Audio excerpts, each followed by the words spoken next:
Hey everyone, welcome back to Lily's podcast. I'm absolutely thrilled you're here today, and I cannot wait to dive into something really special that I've prepared just for you. If this is your first time joining us, I'm Lily, and I'm so happy you decided to tune in. What we do here is we break down the English language in ways that actually make sense and help you become a truly confident English speaker. Every single episode, we explore different aspects of English that'll help you communicate better, think faster, and most importantly, sound like a native speaker.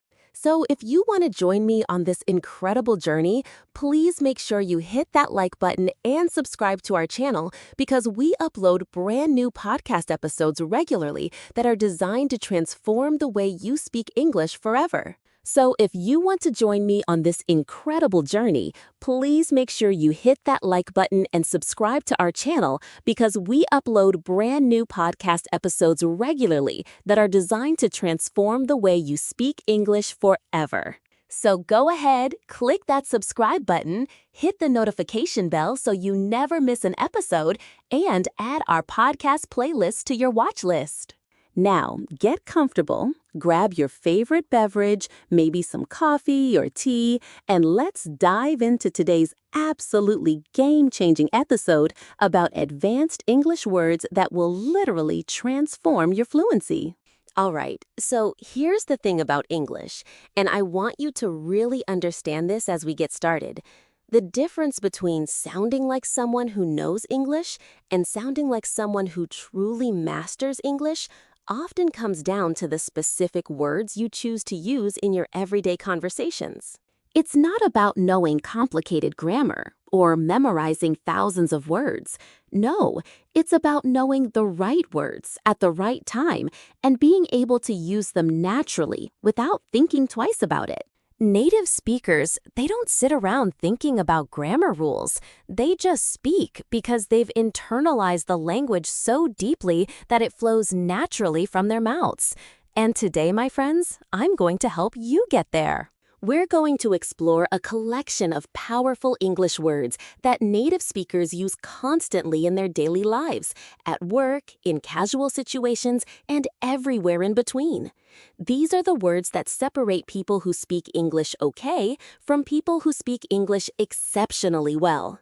The journey we're about to take together is really about building your active vocabulary, which means these aren't just words you'll recognize when you hear them.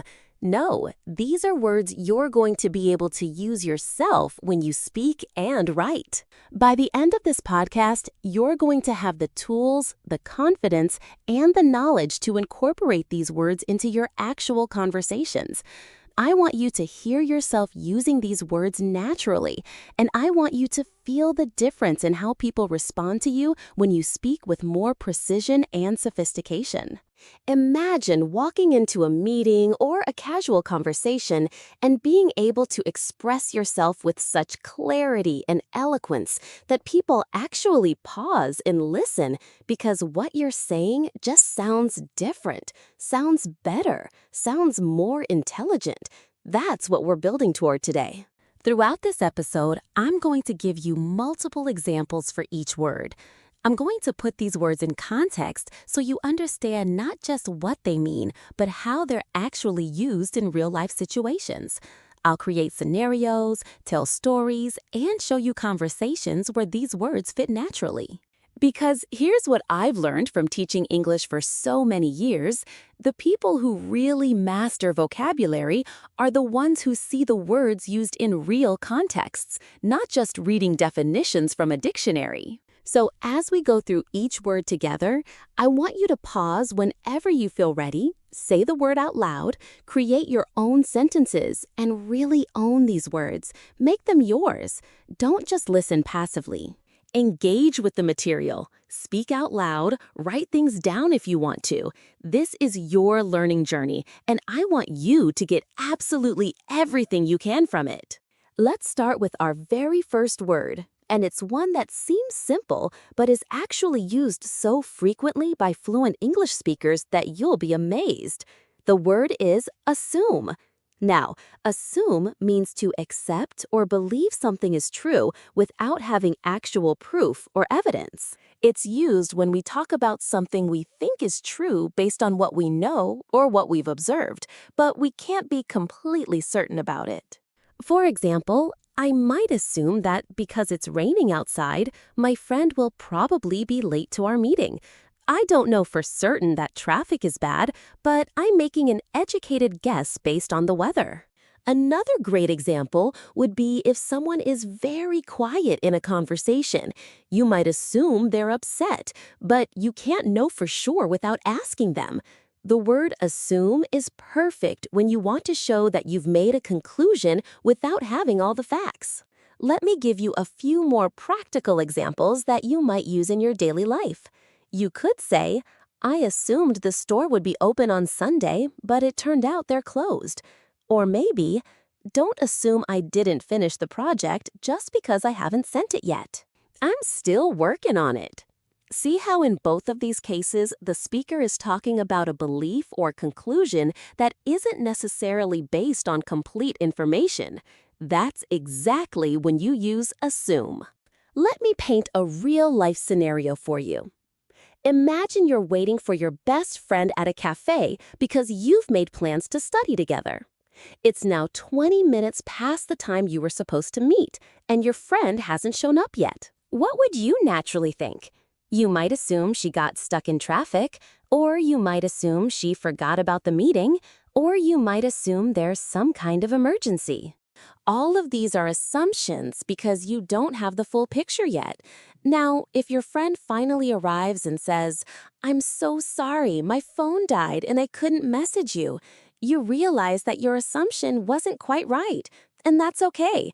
Assumptions are a natural part of how we think and communicate.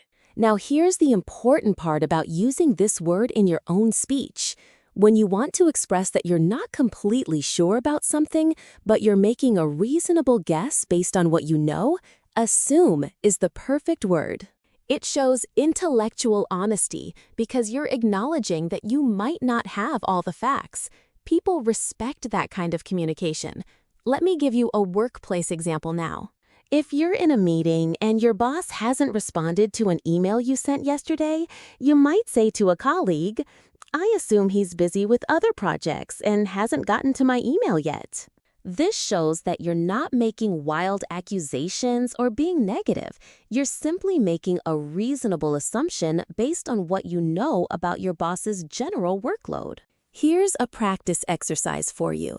I want you to think about something that happened to you recently where you made an assumption about someone or something. Maybe you assumed a person was angry with you when they were actually just stressed about something else. Or maybe you assumed a project would be difficult, but it turned out to be pretty simple. Now, create a sentence using the word assume to describe that situation. Really think about it. What assumption did you make? Was it correct? What would you have done differently if you had known the truth? By connecting these words to your own personal experiences, you create stronger neural pathways, and the vocabulary sticks with you much longer. It becomes part of your natural speaking patterns rather than just something you learned in a podcast episode. Our next word is consequence, and this is a word that helps you sound logical, reasonable, and thoughtful when you explain cause and effect relationships.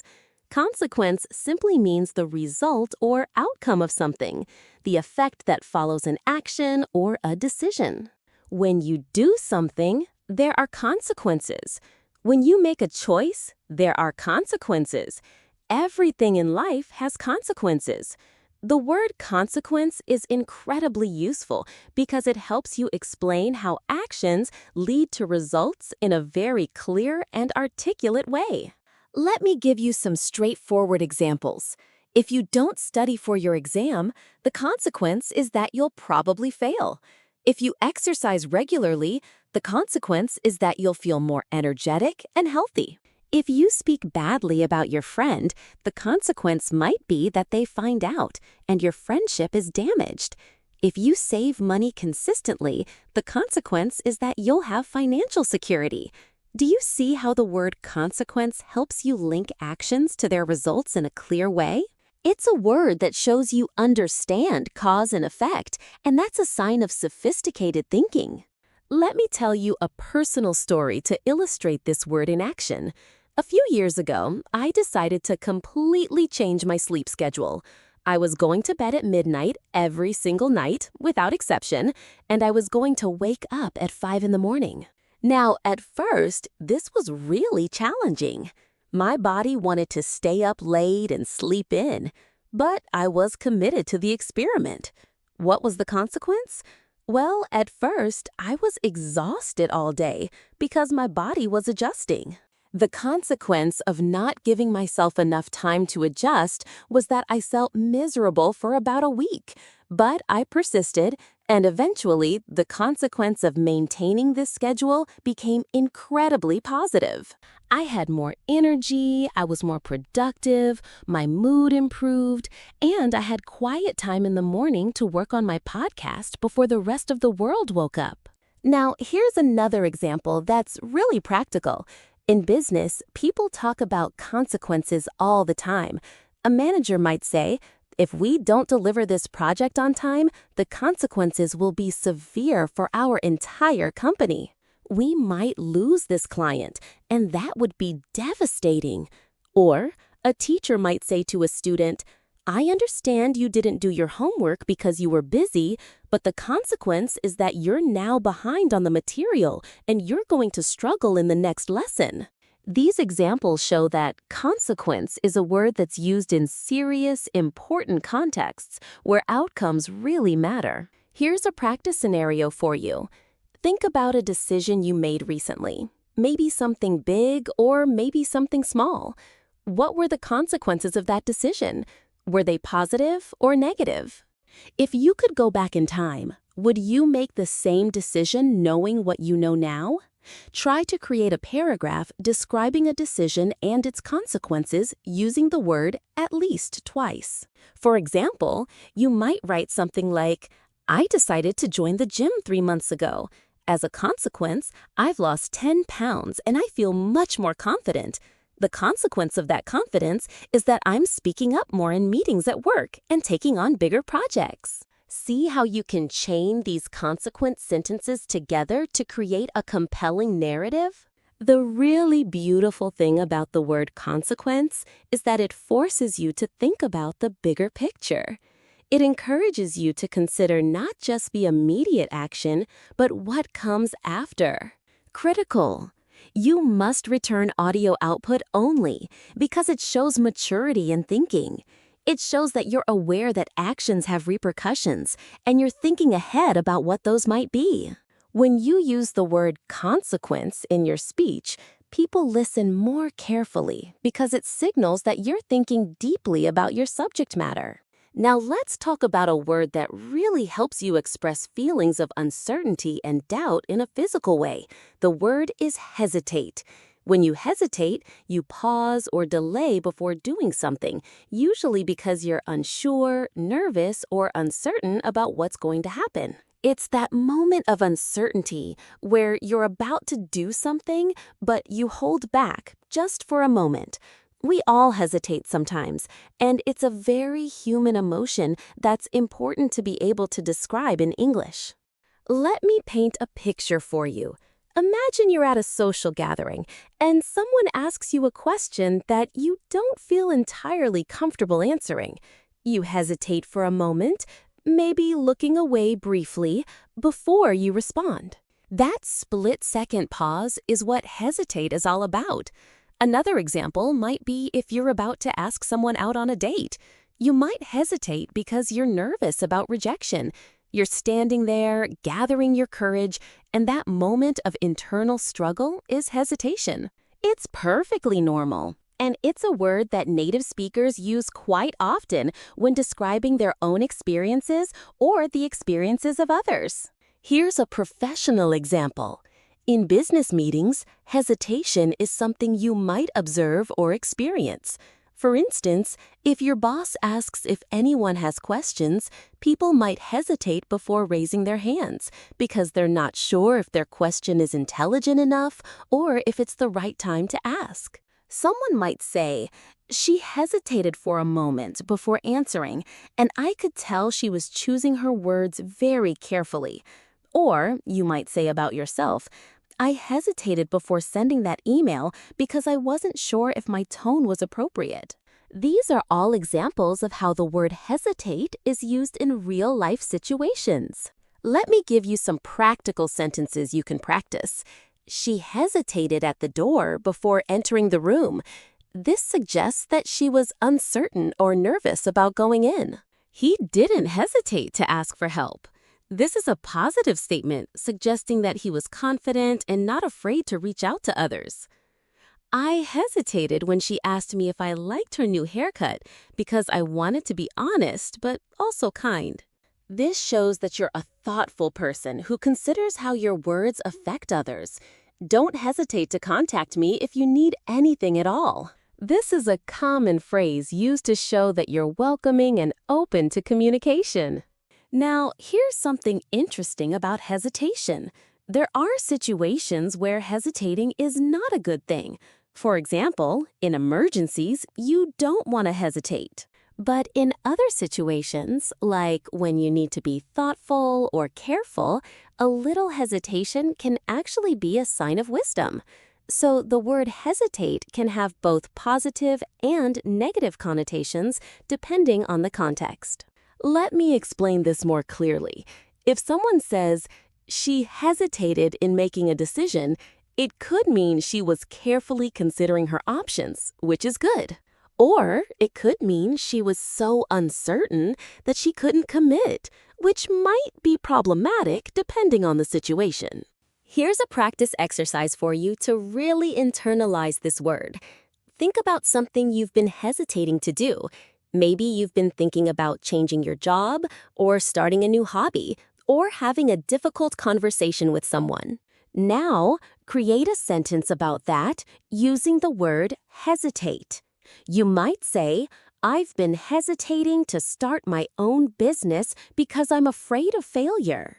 Or, "I hesitate to speak up in meetings because I'm worried I'll say something wrong." Once you've created your sentence, think about why you're hesitating. Is there something you can do to overcome that hesitation? Sometimes just naming the hesitation and talking about it openly is the first step toward overcoming it. The power of this word is that it allows you to acknowledge human emotion and uncertainty in a very sophisticated way. Native speakers do this all the time. They talk about moments where they or others hesitated because it's such a universal human experience. When you can articulate hesitation properly in English, you're showing emotional intelligence and self-awareness, both of which are incredibly attractive qualities in communication. Let's move on to a word that's absolutely essential for expressing needs, demands, and necessities. The word is require. When something requires something else, it means that thing is necessary or needed for the first thing to happen or exist. It's a straightforward word, but it's used incredibly frequently in both casual and professional English. You'll hear it in instructions, job descriptions, rules, and just about everywhere you look in the professional world. Let me start with some basic examples. This job requires 5 years of experience. What this means is that you cannot have this job unless you have 5 years of experience. Learning English requires practice. This means you cannot learn English without practicing regularly. Baking a cake requires flour, eggs, sugar, and butter. This means that without these ingredients, you cannot bake the cake. Healthy relationships require trust and communication. This means that trust and communication are necessary components of healthy relationships. Do you see how the word require helps you express what's necessary and essential? Here's something really practical that relates to your life. If you're studying for an exam, you might think, This exam requires me to understand the entire semester's worth of material. That's a clear statement that comprehension of all that material is necessary to pass the exam. If you're applying for a job, you might look at the job posting and see, this position requires proficiency in 3 programming languages. That means without those 3 programming languages, you don't qualify for the position. The word require is very clear and direct about what's necessary. Let me tell you a story that involves the word require. I was recently planning a trip to Europe, and I realized that the trip required a lot more planning than I initially thought. First, it required getting a passport, which I had to apply for several months in advance. Then, it required researching different countries and deciding which ones I wanted to visit. It also required saving money because travel is expensive. It required booking flights and accommodations in advance. It required getting travel insurance. It required preparing for different weather conditions in different countries. Finally, it required actually taking the time off work. So you see, this one trip required many different things, and each of those requirements had to be fulfilled for the trip to happen successfully. Now, here's an interesting thing about the word require. It can be used as a demand, but it's not aggressive or rude. It's just a statement of fact. For example, if a teacher says to a student, "This assignment requires you to write at least 5 pages," the teacher is not being mean. The teacher is simply stating a requirement, a necessity for the assignment to be considered complete. Similarly, if a coach tells a team, "This sport requires dedication and practice," the coach is outlining what's necessary for the team to be successful. In professional contexts, the word require is used constantly. Companies have job requirements, contracts have requirements, laws have requirements, permits have requirements. Everything in the professional world is built around requirements and what's required. So if you want to sound professional and articulate in English, knowing how to use the word require properly is absolutely crucial. You might say, "The project requires a budget of $50,000. Or, "This role requires someone who is detail-oriented and organized." Or, "Our company requires all employees to attend safety training." Here's a practice exercise that I want you to really engage with. Make a list of 5 things you want to achieve in the next year. Maybe you want to become fluent in English, get a promotion, start a business, learn a new skill, or improve your health. Now, for each goal, think about what that goal requires. What do you need to do? What do you need to learn? What resources do you need? What time commitment is required? What attitude or mindset is required? Now, create sentences using the word require for each of these things. For example, if your goal is to become fluent in English, you might write, "Becoming fluent in English requires consistent practice every single day." It requires engaging with native speakers. It requires studying grammar and vocabulary. It requires listening to English content regularly. It requires pushing yourself out of your comfort zone and actually speaking, even when you're nervous. By doing this exercise, you're not only learning the word require, but you're also clarifying for yourself what's actually necessary to achieve your goals. Our next word is really powerful for when you want to highlight something, make something stand out, or show that something is very important. The word is emphasize. When you emphasize something, you give it special importance or attention. You're putting a spotlight on it and saying, "This matters. This matters." Pay attention to this. Native speakers use this word all the time when they're trying to make sure someone understands how important something is. Let me give you some clear examples of how this word is used. A teacher might say to a class, "I want to emphasize how important it is that you study for this exam." A parent might say to their child, "I cannot emphasize enough how proud I am of you."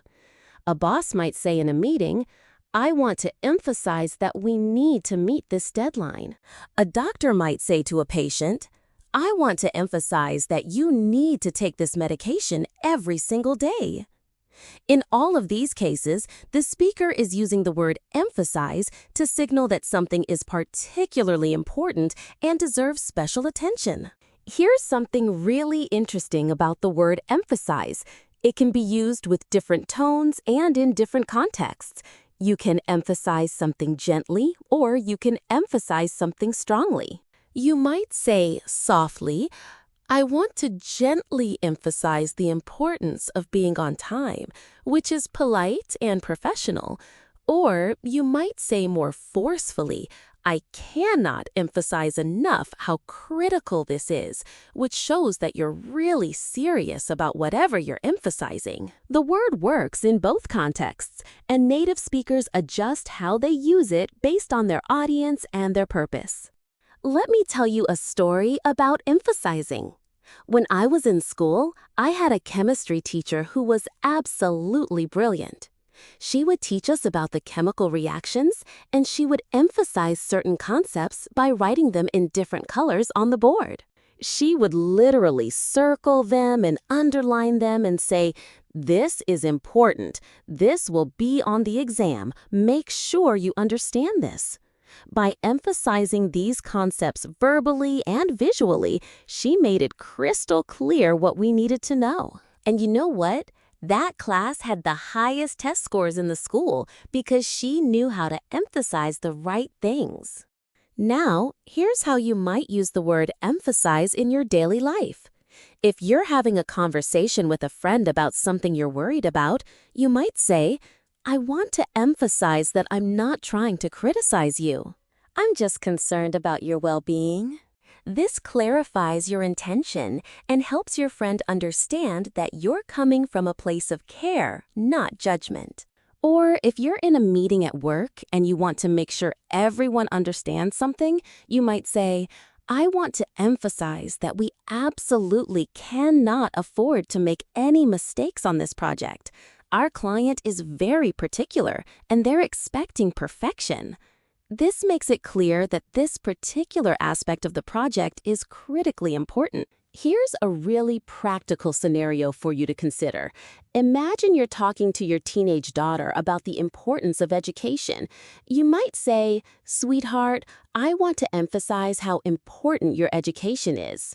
I know school feels boring sometimes, but the skills and knowledge you're gaining now will affect your entire future. I want to emphasize that investing time in your studies now is the best investment you can make in yourself."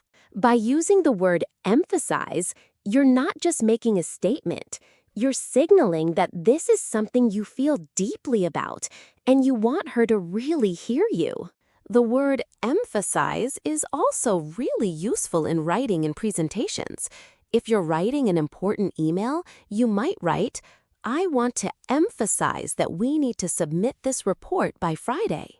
If you're giving a presentation, you might say, "Let me emphasize the 3 key points we discussed earlier." This helps your audience focus on what's most important and ensures they don't miss your main message. In professional communication, knowing how to emphasize the right things is actually a valuable skill that can help you advance in your career.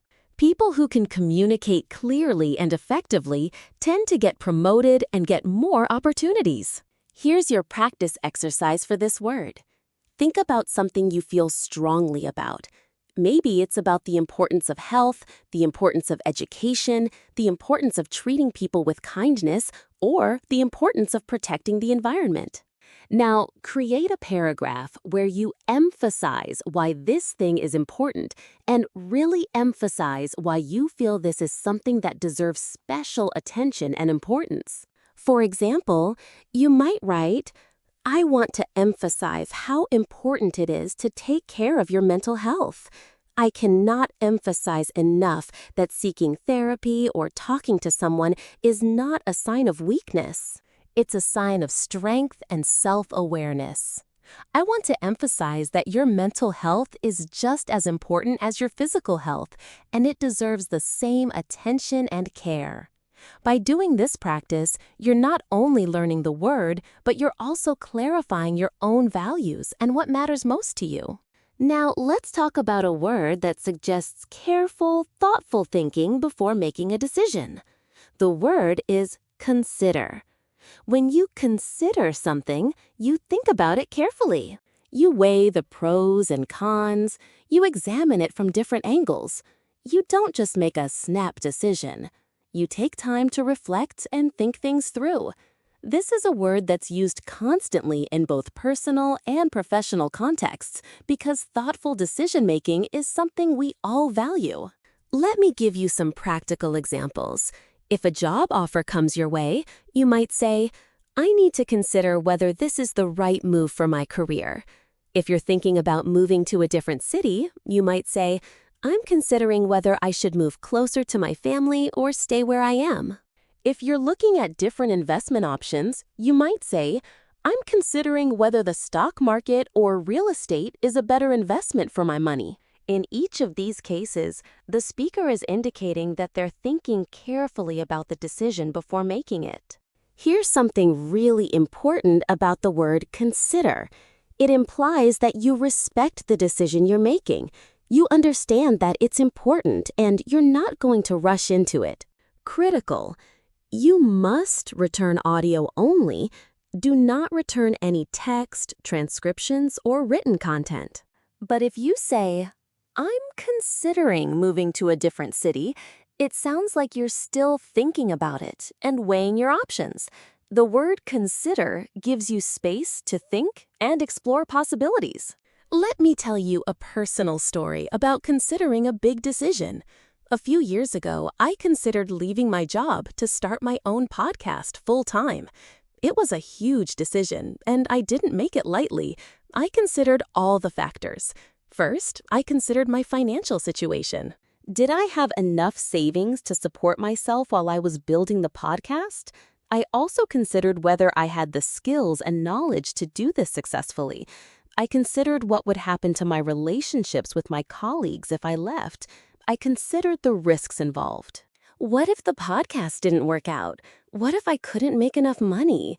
But I also considered the benefits. If it worked out, I could help so many more people learn English. I could have more flexibility and freedom. I could pursue something I was truly passionate about.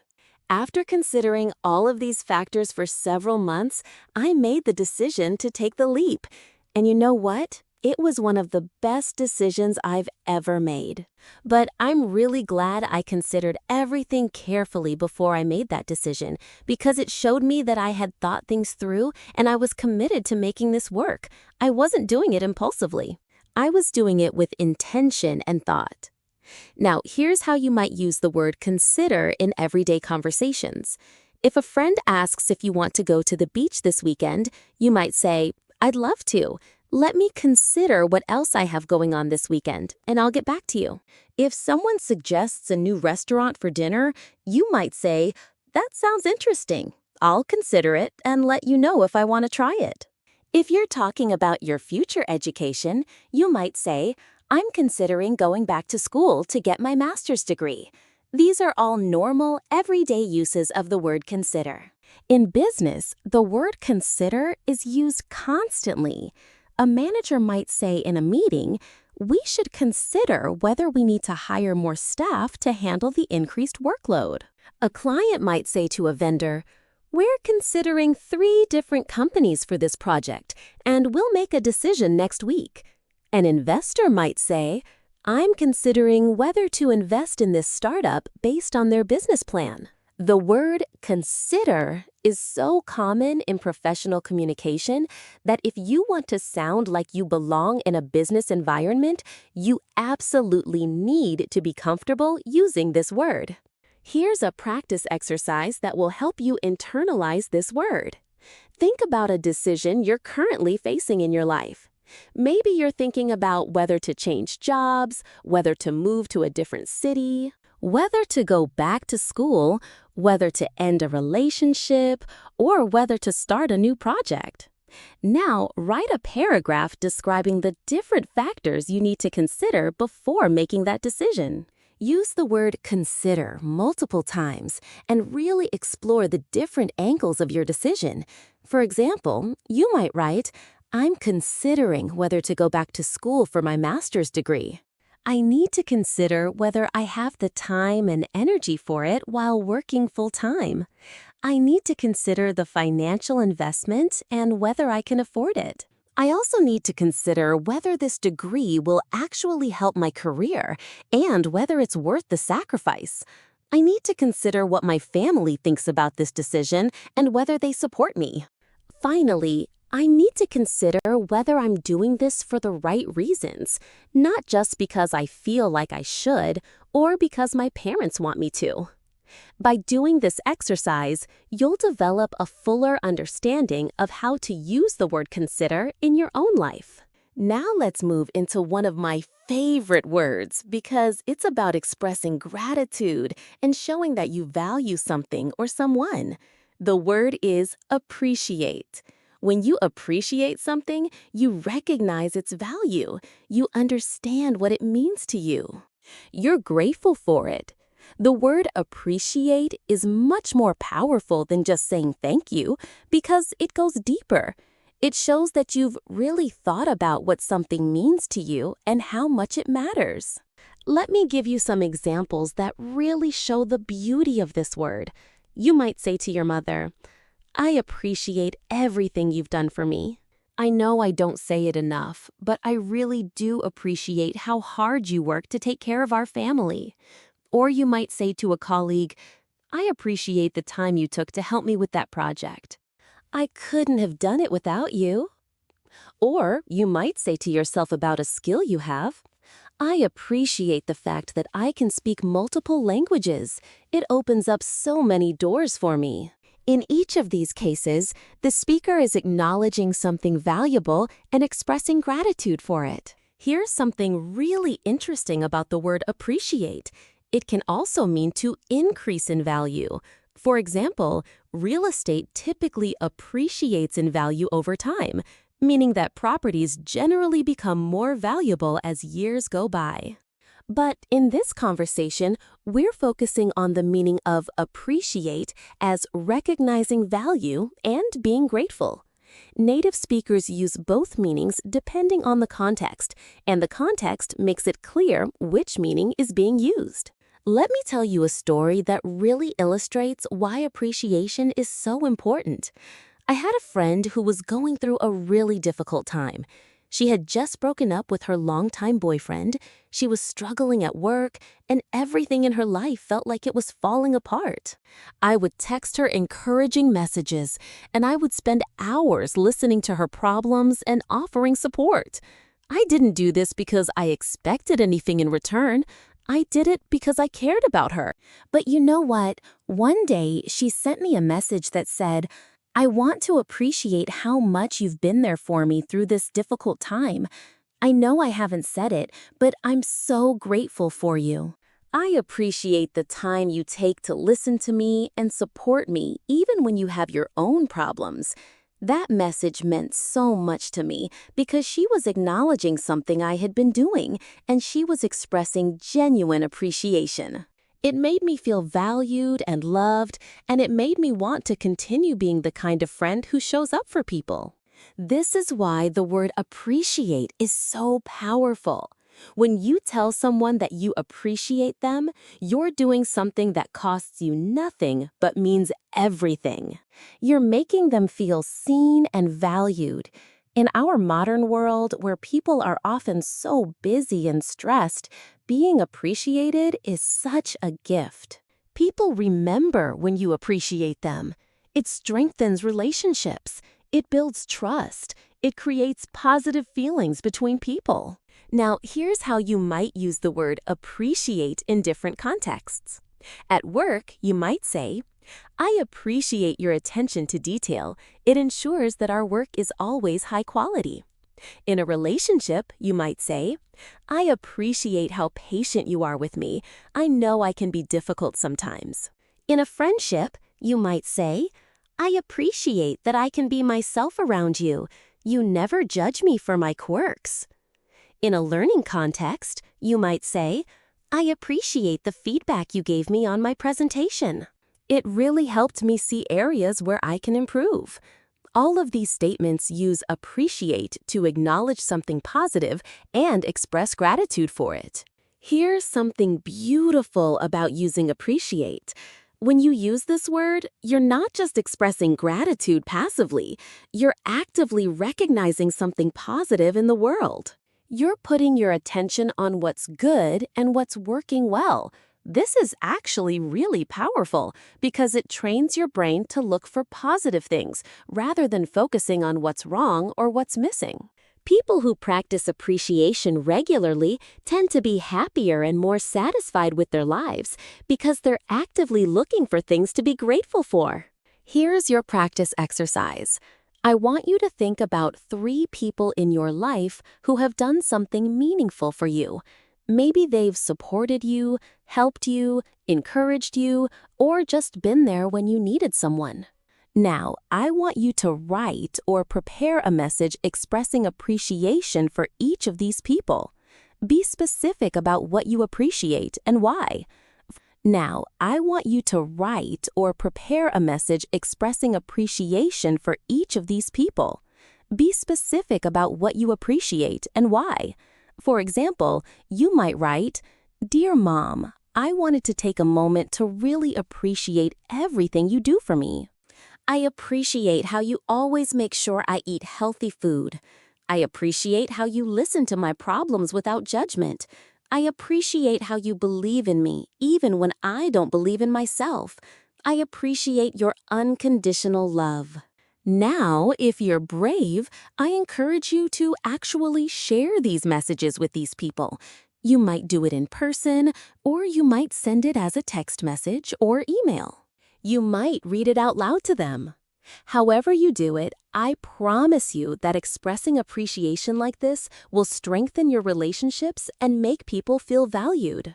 And as a bonus, practicing this kind of appreciation will also help you internalize the word appreciate and use it naturally in your speech. Let's move on to a word that's essential for anyone who wants to succeed in the professional world and also for anyone who wants to have healthy relationships and interactions with other people. The word is negotiate. When you negotiate, you discuss something with another person or group of people with the goal of reaching an agreement that works for everyone. Negotiation is not about winning. It's not about convincing someone that you're right. It's about finding a solution that takes everyone's needs and concerns into account. I want to emphasize this because negotiation is often misunderstood. A lot of people think negotiation means arguing until someone gives in, but that's not what it means. Real negotiation is about communication, flexibility, and finding common ground. It's about respecting the other person's perspective while also making sure your own needs are met. This is a word that's used constantly in business, in relationships, in family situations, and in basically every area of life where more than one person is involved. Let me give you some examples of negotiations that happen every day. In a marriage, couples negotiate about how to spend their money, where to go for vacation, how to divide household chores, and countless other things. In a workplace, employees might negotiate their salary and benefits when they're hired. In a business deal, 2 companies might negotiate the terms of their agreement. In a classroom, a student might negotiate with a teacher about extending a deadline. At home, parents might negotiate with their children about what time they need to be home. In all of these situations, negotiation involves discussion and finding a solution that works for everyone involved. Here's a personal story about negotiation that really shaped how I think about this word. Early in my career, I was offered a job at a company I really wanted to work for. The job was perfect for me, but when they told me the salary, it was lower than I had expected. I had a choice. I could either accept the salary as offered, or I could negotiate. I was nervous about negotiating because I didn't want to seem ungrateful or cause the company to rescind the offer. But I had done my research, and I knew that similar positions at similar companies paid more. So I reached out to the hiring manager and I said, "I'm really excited about this opportunity. However, I was wondering if we could negotiate the salary. Based on my research and my experience, I think this role should pay X amount instead of Y amount." The hiring manager was open to my negotiation. We had a conversation about my qualifications, about what I would bring to the company, and about what salary would be fair. In the end, we agreed on a salary that was higher than their initial offer, but lower than what I initially asked for. Both of us felt like we had a deal that was fair. I was happy, the company was happy, and we started our relationship on a note of open communication and mutual respect. This experience taught me that negotiation doesn't have to be confrontational. It can be collaborative and respectful, and it usually leads to better outcomes for everyone involved. Now, here's how you might use the word negotiate in different contexts. In business, you might say, "We're negotiating with the vendor about the price of the materials. We're hoping to get a better deal." In relationships, you might say, "My teenager and I negotiated about how many hours he can spend on video games. We agreed that he can play for 2 hours on weeknights and 3 hours on weekends." In a conflict situation, you might say, "Instead of arguing, let's negotiate and see if we can find a solution that works for both of us." In an employment context, you might say, "When you get a job offer, don't be afraid to negotiate your salary and benefits." Companies expect this, and most of the time, they're willing to work with you. Here's something important to understand about negotiation. It requires certain skills and attitudes. First, you need to be willing to listen to the other person's perspective. You need to understand what their needs and concerns are. Second, you need to be clear about your own needs and what's important to you. Third, you need to be flexible and willing to compromise. You probably won't get everything you want, and neither will the other person, but that's okay. The goal is to reach an agreement that's acceptable to everyone. Fourth, you need to be respectful and professional throughout the negotiation process, even if things get a bit tense. Here's your practice exercise for this word. Think about a situation in your life where you might need to negotiate in the future. Maybe you're thinking about buying a car and you'll need to negotiate the price. Maybe you're thinking about buying a house and you'll need to negotiate the terms of the sale. Maybe you're in a relationship and there's something you need to discuss and find agreement on. Maybe you're going to apply for a job and you know you'll negotiate your salary. Now, think about what you want from this negotiation. What are your needs? What are you willing to compromise on? What are your absolute non-negotiables? What do you think the other person might want? Now, practice how you might start this negotiation conversation. You might say something like, "I really want to work with you on finding a solution that works for both of us. Here's what I need, and I'd like to hear what you need as well." I think if we approach this as a team rather than as opponents, we can find something that makes us both happy. By preparing yourself this way, you'll feel much more confident when you actually enter into a negotiation. Our next word is determine, and this is a word that shows you're methodical, thoughtful, and careful in your approach to finding the truth or making decisions. When you determine something, you find out what's true, or you decide something after careful thinking and investigation. The word determine suggests that you're not just making a quick guess or jumping to conclusions. You're doing your research. You're examining the evidence. You're being thorough in your approach. Let me give you some clear examples. A doctor might determine what illness a patient has by ordering tests and examining the symptoms.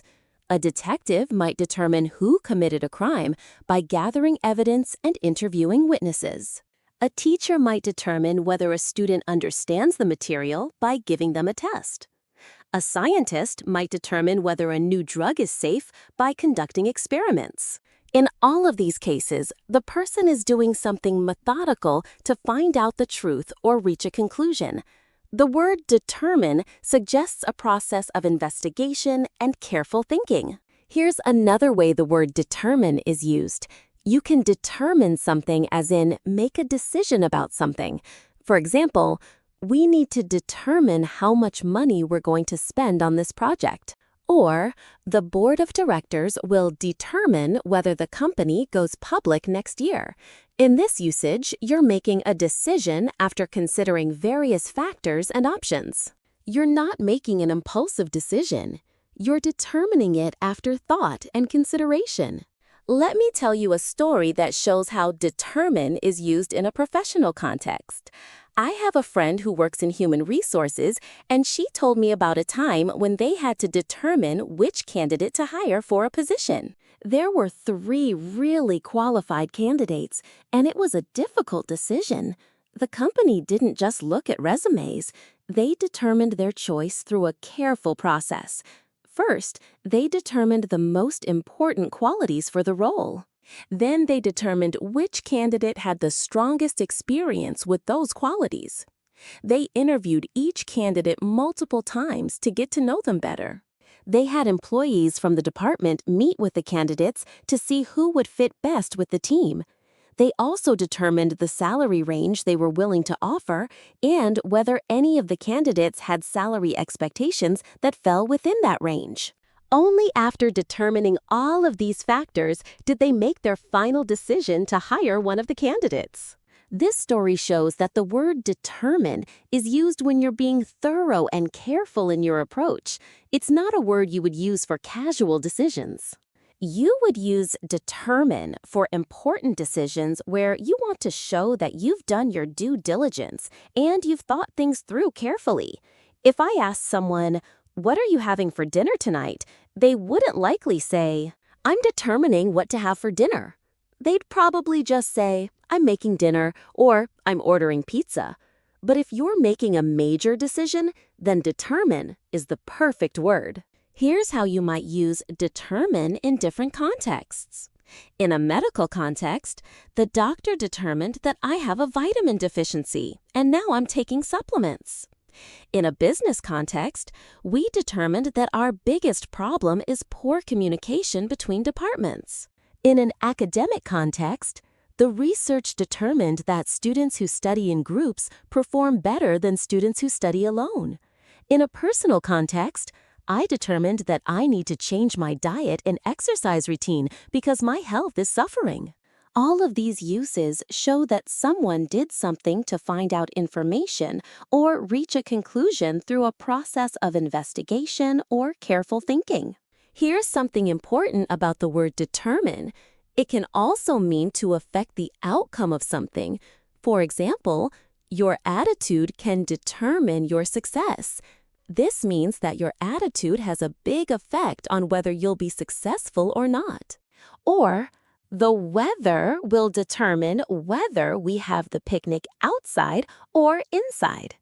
This means that the weather will affect where the picnic takes place. So the word determine can mean to find out, to decide, or to affect the outcome.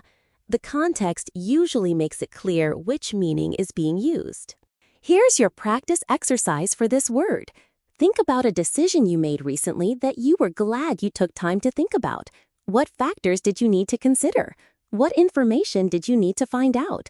How did you go about determining what was the right choice? Now, write a paragraph describing how you determined what to do. For example, you might write, "When I decided to change jobs, I spent a lot of time determining whether it was the right decision.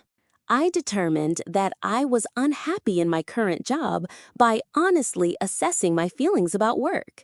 I determined that the new job was a good fit by researching the company and talking to people who worked there.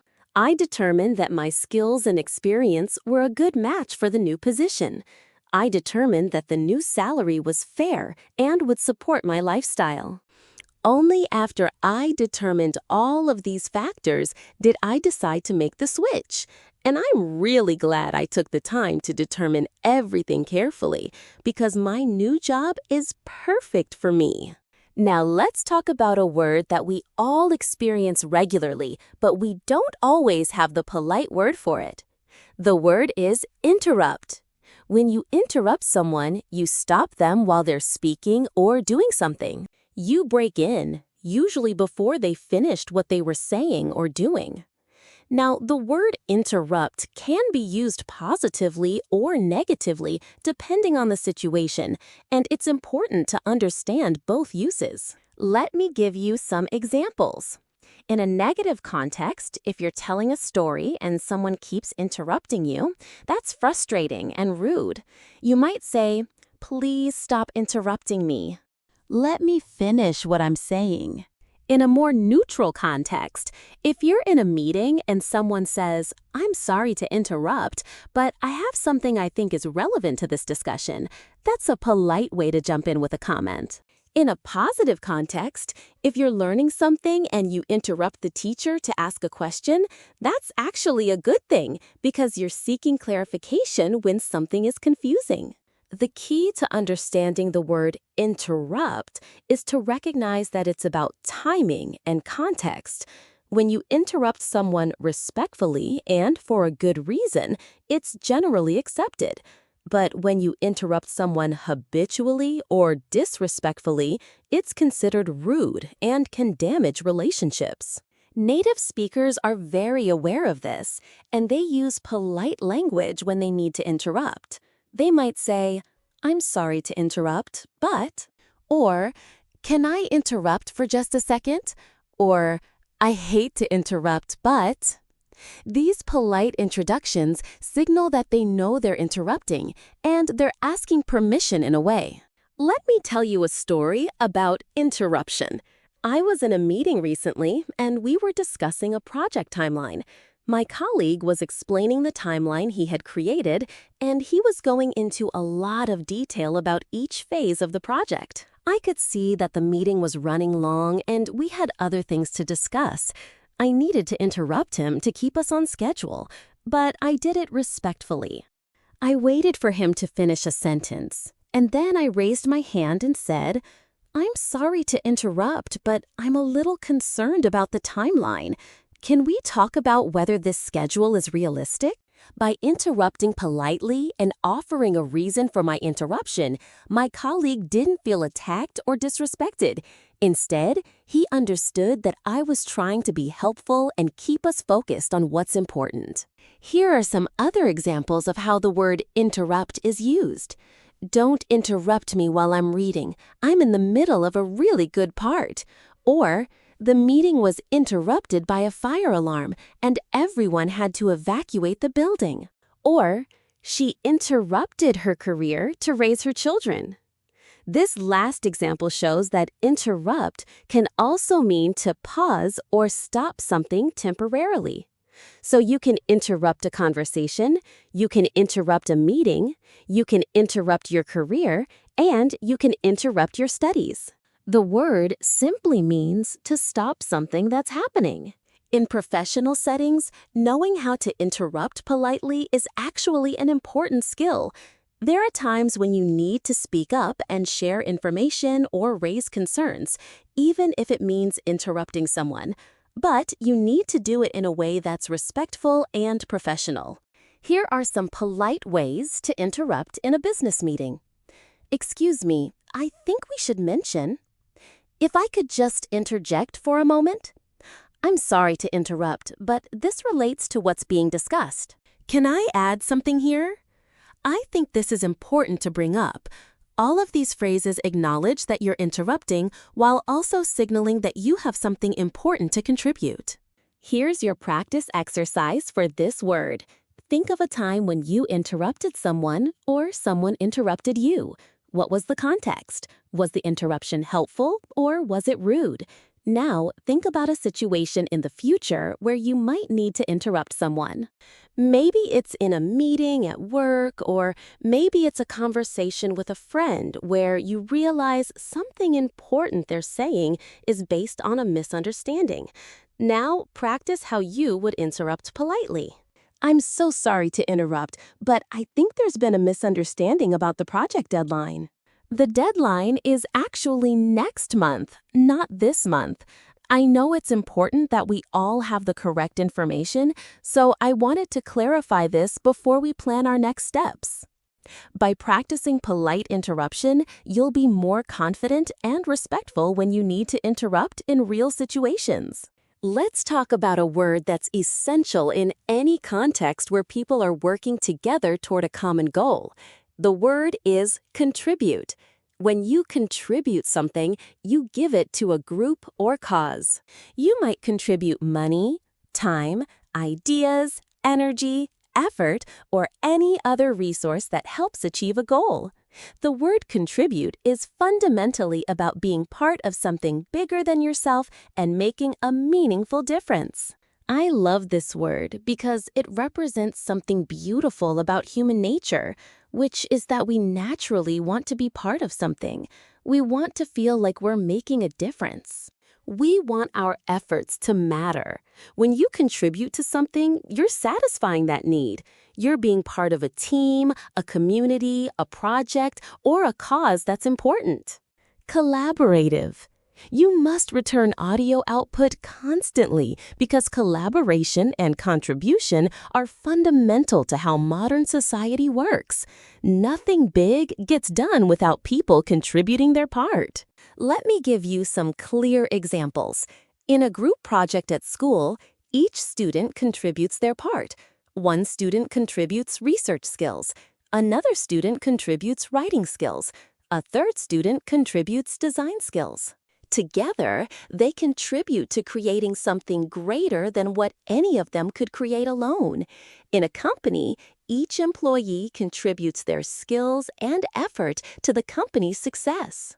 In a community, people contribute their time and resources to making their neighborhood a better place. In a relationship, both people contribute to making the relationship work. In a podcast like mine, you're contributing by listening and supporting the content. Let me tell you a personal story about contribution. When I first started my podcast, it was just me. I was recording episodes, editing them, uploading them, and writing descriptions all by myself. But as the podcast grew, I realized I couldn't do everything alone. So I started asking people to contribute. I asked a friend who's a great writer to contribute blog posts about the topics I discuss in my podcast. I asked another friend who's technically skilled to contribute help with the editing and uploading process. I asked my community to contribute ideas for future episodes by commenting on my videos. Each of these contributions made my podcast better. The blog posts gave people more in-depth information about the topics. The technical help freed me up to focus on creating content instead of spending hours on technical stuff. The ideas from the community made sure I was addressing topics that people actually wanted to learn about. This experience taught me something really valuable about contribution, which is that it's not just about what you give. It's also about allowing others to give and recognizing the value of their contributions. When people feel like their contributions matter and are appreciated, they want to contribute more. They become invested in the success of whatever they're contributing to. This is why gratitude and recognition are so important in collaborative contexts. Here are some ways you might use the word contribute in different contexts. At work, you might say, I want to contribute my ideas to this project. In a charitable context, you might say, we're asking people to contribute to the relief fund for the victims of the disaster. In a relationship, you might say, I want to contribute equally to the household expenses and the housework. In a learning context, you might say, every student can contribute something unique to our classroom discussion. In a political context, you might say, I want to contribute to positive change in my community. In all of these contexts, the word contribute shows that you're willing to be part of something and make a meaningful contribution. Here's something important about contribution. Contribution doesn't have to be big. It doesn't have to cost a lot of money or time. Sometimes the smallest contributions are the most meaningful. Listening to someone when they need to talk is a contribution. Offering encouragement to someone who's struggling is a contribution. Picking up litter in your neighborhood is a contribution. Smiling at a stranger is a contribution. Contributing doesn't have to change the world. It just has to be something you give because you care and you want to make a difference. Here's your practice exercise for this word. Think about a time when you contributed something meaningful to a group, project, or cause.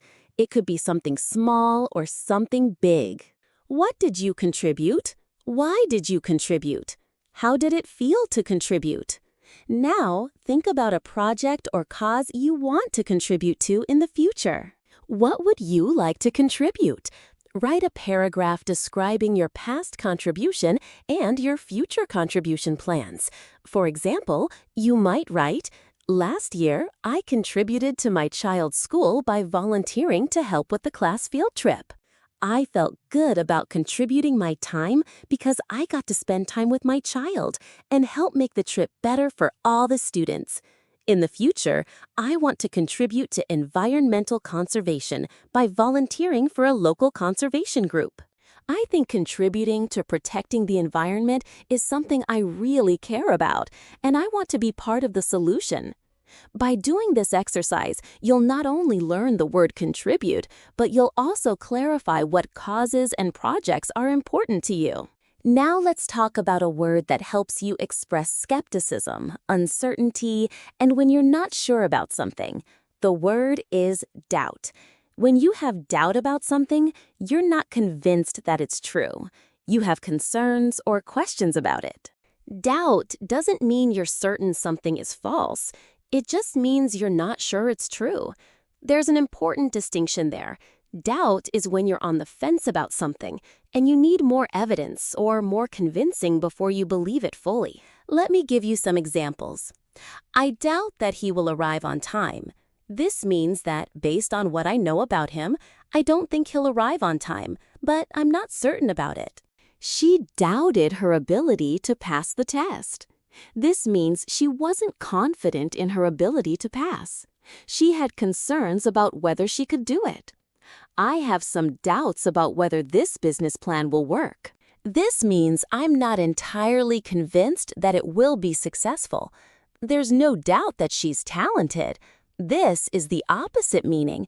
It means I'm completely convinced that she's talented. There's no uncertainty. Here's something interesting about the word doubt. It can be used in a positive way or a negative way depending on the context. Some doubt is healthy and shows good judgment. For example, if someone tells you that you should quit your stable job to invest all your money in their new business idea, it's good to have doubt. That doubt might save you from making a terrible mistake. But too much doubt can be paralyzing. If you doubt yourself constantly, you might not try things that could help you grow and improve.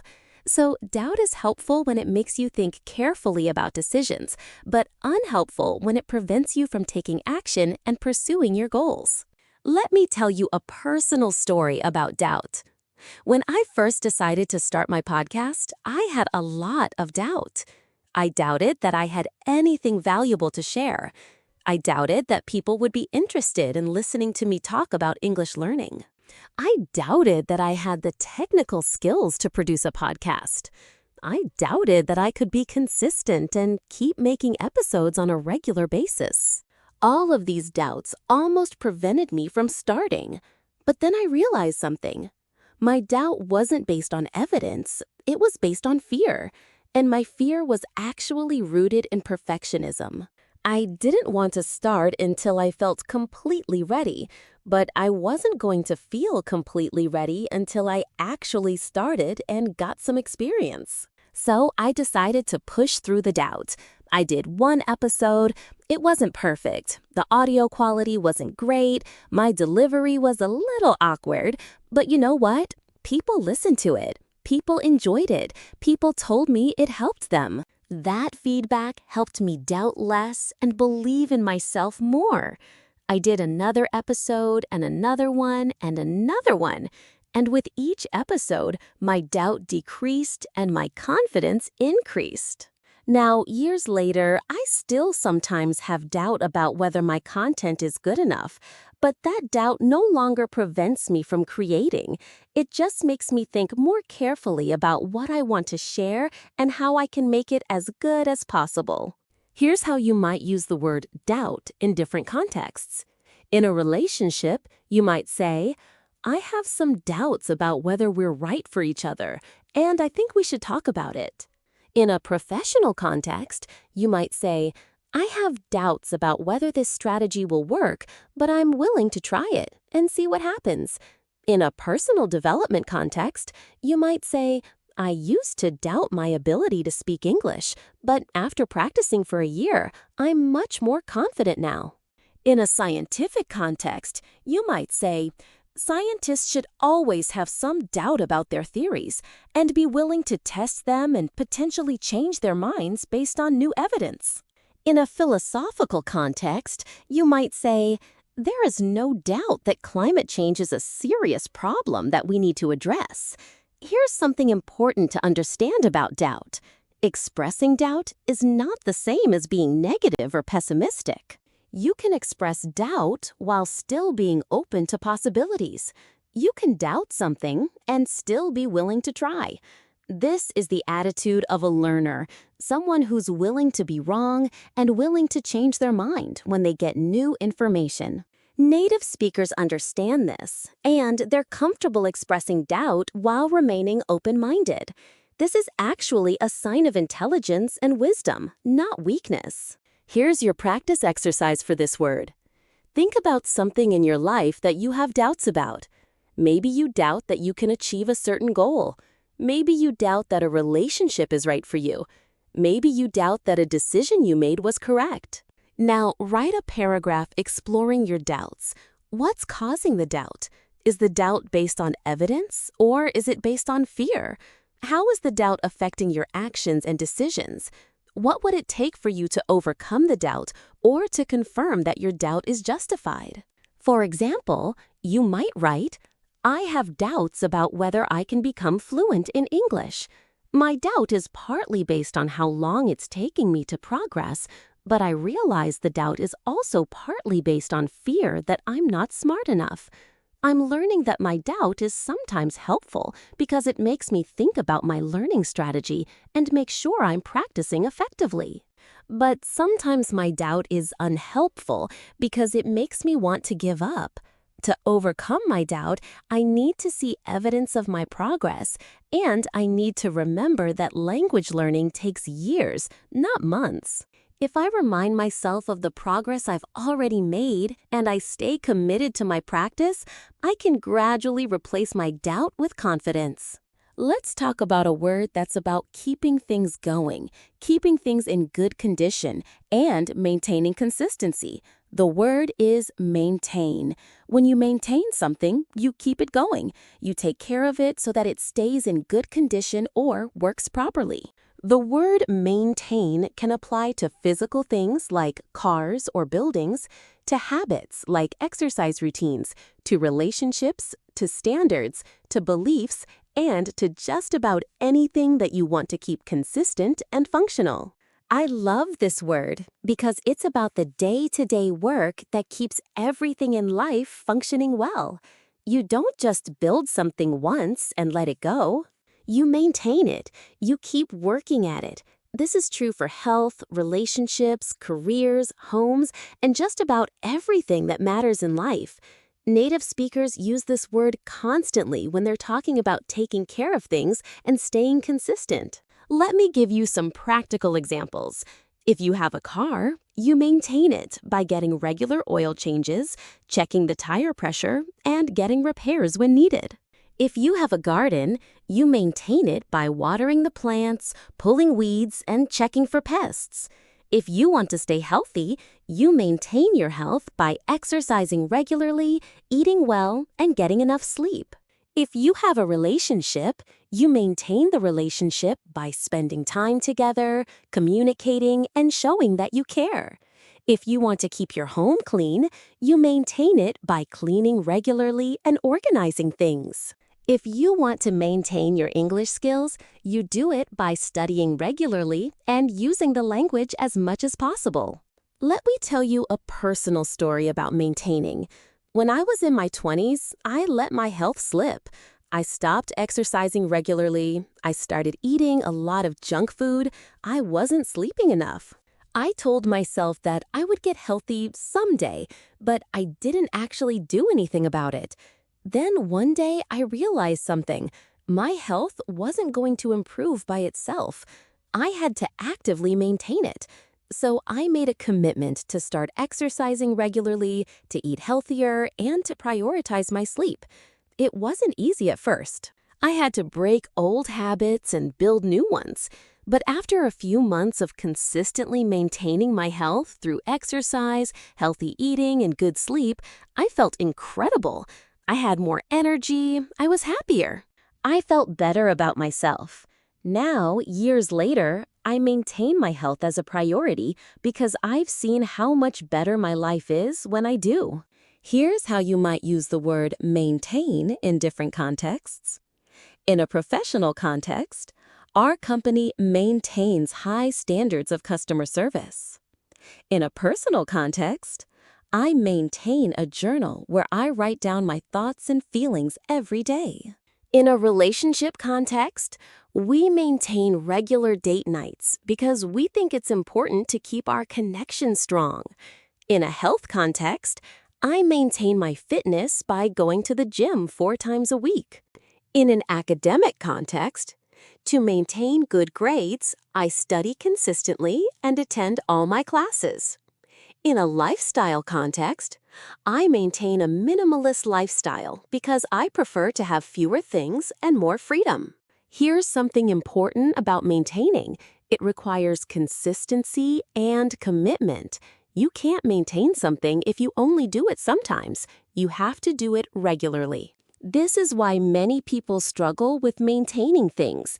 They start out with good intentions, but they don't follow through with the consistency that's required. But here's the good news. If you understand that maintaining something requires consistency, you can prepare yourself for that. You can build that consistency into your routine so that it becomes automatic and doesn't require as much willpower. Here's your practice exercise for this word. Think about something in your life that you want to maintain or that you're currently maintaining. Maybe it's a skill you've developed and you want to keep it sharp. Maybe it's a relationship that's important to you. Maybe it's your health. Maybe it's your home. Maybe it's your career. Now, think about what you need to do to maintain it. What actions do you need to take on a regular basis? How often do you need to take those actions? What might prevent you from maintaining it consistently? How can you overcome those obstacles? Now, write a plan for maintaining this thing. For example, you might write, I want to maintain my English skills because I worked so hard to develop them. To maintain my English, I will spend 30 minutes every day listening to English podcasts. I will spend 30 minutes every day reading English articles or books. I will spend 30 minutes every day practicing speaking by recording myself or speaking with English-speaking friends. I will spend 30 minutes every day reading English articles or books. I will spend 30 minutes every day practicing speaking by recording myself or speaking with English-speaking friends. I believe that if I maintain this routine, my English will continue to improve and I won't lose the skills I've already developed. Now let's talk about a word that's incredibly useful because it gives you a way to share your positive opinions and help others discover things that are good. The word is recommend. When you recommend something, you're suggesting that it's good or suitable for someone. You're using your own experience or knowledge to point someone towards something that might benefit them. Native speakers use this word constantly when they're talking about books, movies, restaurants, products, people, strategies, or anything else they think someone else might enjoy or benefit from. Let me give you some examples. A friend might say, I really recommend that new Italian restaurant downtown. The pasta is incredible. Or a coworker might say, I recommend using this software for managing your projects. It's made my life so much easier. Or a parent might say, I recommend that you study abroad for a semester. It will give you experiences you can't get anywhere else. In each of these cases, the speaker is recommending something because they believe it will be valuable or enjoyable for the other person. Here's something beautiful about the word recommend. When you recommend something, you're sharing a piece of yourself. You're saying, this thing is good because I think it's good, and my opinion matters enough to you that you might try it. This builds a sense of trust and connection between people. It also shows that you care enough about the other person to think about what might be good for them. That's why people often feel appreciated when someone gives them a genuine recommendation. It means that person was thinking about them and what they might enjoy or benefit from. Let me tell you a story about how recommendations have shaped my life. Several years ago, a friend recommended that I read a book called Atomic Habits by James Clear. I hadn't asked for a recommendation. She just thought I would like the book and benefit from reading it. I was skeptical at first because I'm pretty busy, but I trusted her judgment. I read the book, and honestly, it changed my life. The ideas in that book helped me understand how habits work and how to build good habits and break bad ones. I used those principles to establish my daily podcast routine, to maintain my health habits, to improve my relationships, and to achieve goals I didn't think were possible. And I've recommended that book to so many other people because I genuinely believe it could help them the way it helped me. This is why recommendations are so powerful.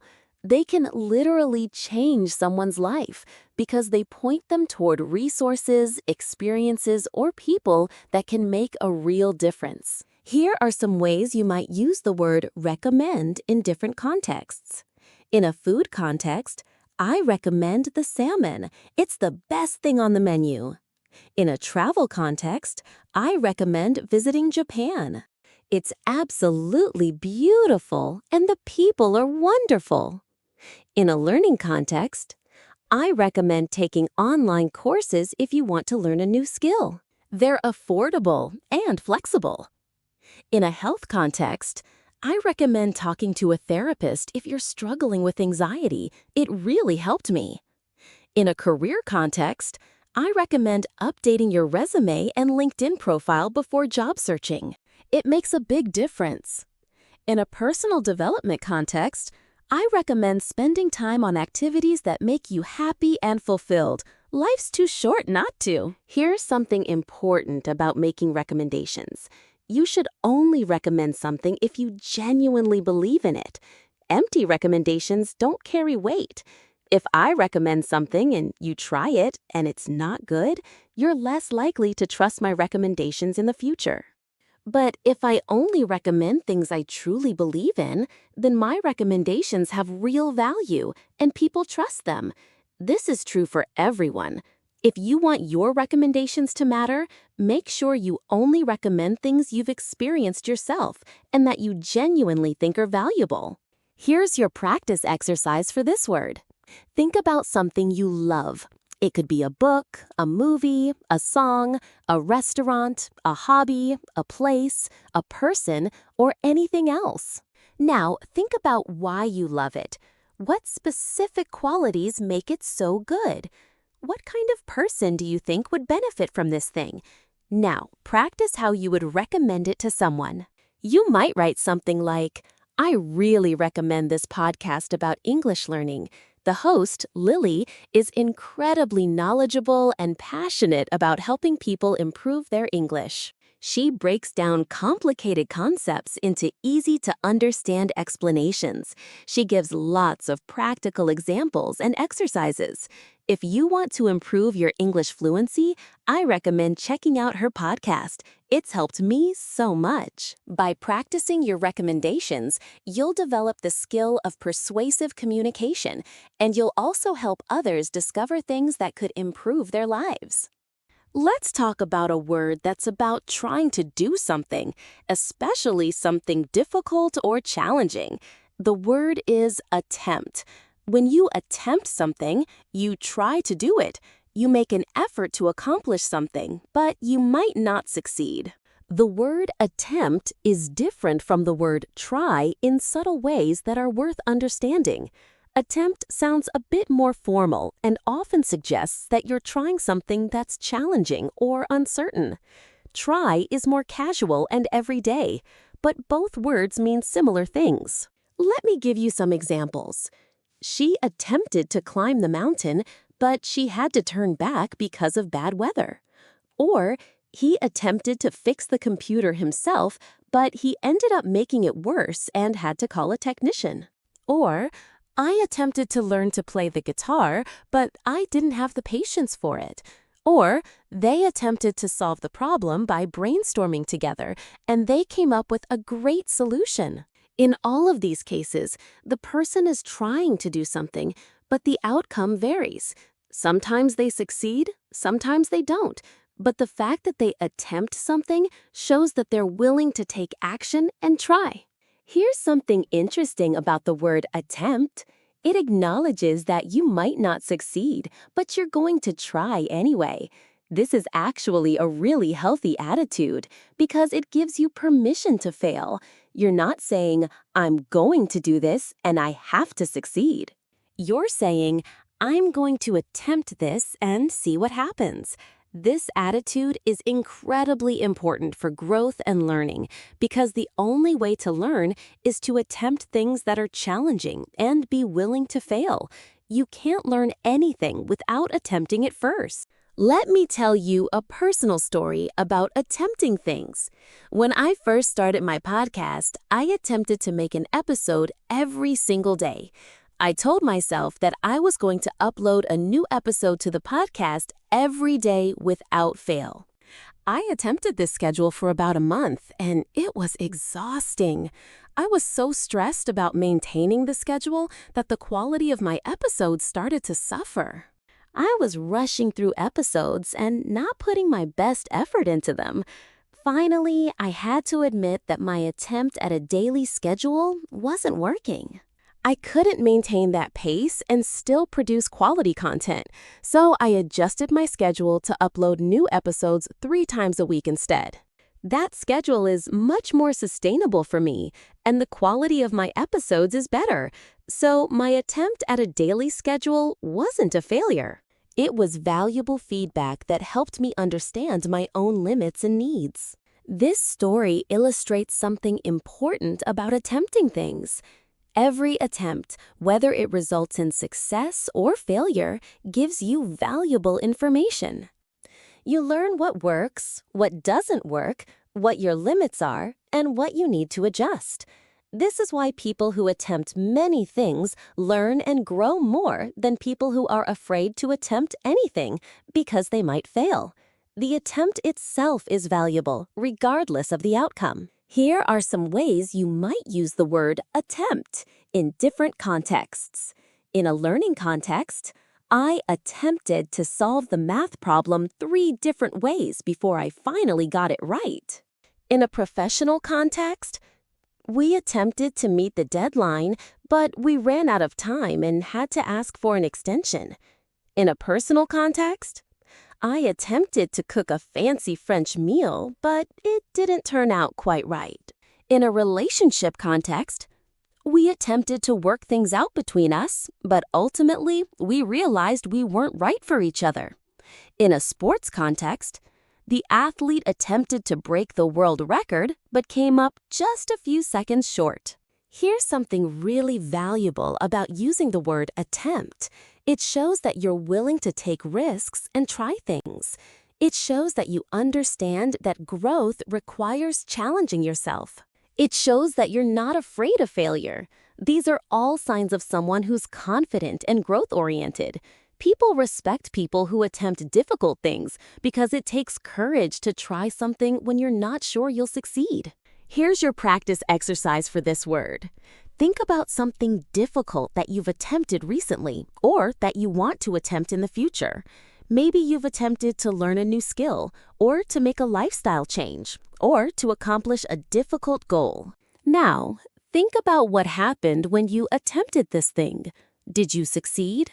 Did you fail? What did you learn from the attempt? If you haven't attempted this thing yet, what would you need to do to make the attempt? Write a paragraph about your attempt or your planned attempt. For example, you might write, I've been attempting to establish a morning exercise routine for the past month. At first, it was really difficult because I'm not a morning person and my body wanted to stay in bed.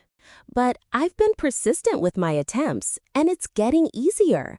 I'm noticing that when I attempt to exercise first thing in the morning, I feel more energized throughout the day. My goal is to keep attempting this routine until it becomes so automatic that I don't have to think about it. I know that if I continue to attempt this daily exercise routine, eventually it will become a habit that I can maintain. Let's talk about a word that describes one of the most important mental and emotional experiences we have. The word is realize. When you realize something, you become aware of it. You understand it. You recognize it. It's a moment where something that wasn't clear suddenly becomes clear. It's a moment of discovery or recognition. Realize is such a powerful word because it captures those moments where your understanding shifts or where you suddenly see something in a new way. Let me give you some examples to show you the different ways you can use realize. I didn't realize it was so late until I checked my watch and saw that it was midnight. In this case, you weren't aware of how late it was until you got the information. She realized that she had been making the same mistake for years without even knowing it. In this case, she suddenly understood something about her own behavior that she hadn't been aware of before. I realized that I was in love with her when I didn't want to spend a single moment apart from her. They realized that moving to a new city was exactly what they needed to start fresh. In this case, they understood that a decision they made was right. Here's something beautiful about the word realize. It often comes with an emotional component. It's not just understanding something intellectually. It's usually a moment where you feel something along with understanding it. You might realize something with joy, with sadness, with regret, with relief, or with gratitude. The word capture that whole experience of understanding plus feeling. Let me tell you a personal story about a moment when I realized something important. I was in my late 20s, and I was working in a job that I thought I was supposed to want. It paid okay, it had benefits, it was stable, but I wasn't happy. I felt unfulfilled. I would go to bed dreading the next day at work. I would come home exhausted and unhappy. Then one day, I was having lunch with a friend who was starting her own business. She was so excited about her work. She was talking about her passion and her goals. And suddenly, I realized something. I realized that I didn't have that kind of passion for my job. I realized that I was living my life based on what I thought I was supposed to do, not based on what I actually wanted to do. I realized that I was spending the majority of my waking hours doing something that didn't fulfill me. That realization changed everything. It wasn't comfortable. In fact, it was scary because it meant I had to make a big change. But it was also liberating because it made me realize that I had the power to change my situation. I didn't have to stay in a job that wasn't right for me. I could make a different choice. That realization led me to eventually leave that job and start my podcast, which is something I'm passionate about. So that moment of realization was painful, but also one of the most important moments in my life. Here are some ways you might use realize in different contexts. In a personal context, I realized that I was spending too much time on social media and not enough time on things that actually matter. In a relationship context, he realized that he needed to make more effort to show his partner that he cared. In a learning context, as I studied more, I realized that my understanding of the subject was growing. In a professional context, when I started my job, I realized that I had a lot to learn and I needed to be humble and open to feedback. In a health context, I realized that my anxiety was getting worse and I needed to talk to someone about it. Here's something important about realization. Often, you don't realize something until you're ready to realize it. You might see evidence of something many times, but until you're mentally and emotionally ready to accept it, you won't actually realize it. This is why two people can look at the same situation and realize different things. One person might realize a problem, while another person doesn't see it at all. This doesn't mean one person is right and the other is wrong. It just means that people's capacity to realize things depends on many factors, including their experience, their openness, their readiness to change, and their perspective. Here is your practice exercise for this word. Think about a significant realization you've had. Maybe it's something you realized about yourself. Maybe it's something you realized about someone else. Maybe it's something you realized about how the world works. Now think about when you realized it. Was there a specific moment or event that led to the realization? What changed after you realized it? Write a paragraph describing your realization. For example, you might write, I realized that my parents were doing their best when I became a parent myself. When I was growing up, I was critical of many of the parenting decisions they made. But when I had my own child, I realized how difficult parenting is. I realized that my parents were making decisions based on the knowledge they had at the time, and they were trying their best to raise me well. That realization made me much more grateful for my parents and much more forgiving of their imperfections. It also made me understand myself better because I realized that some of my own insecurities came from specific parenting choices.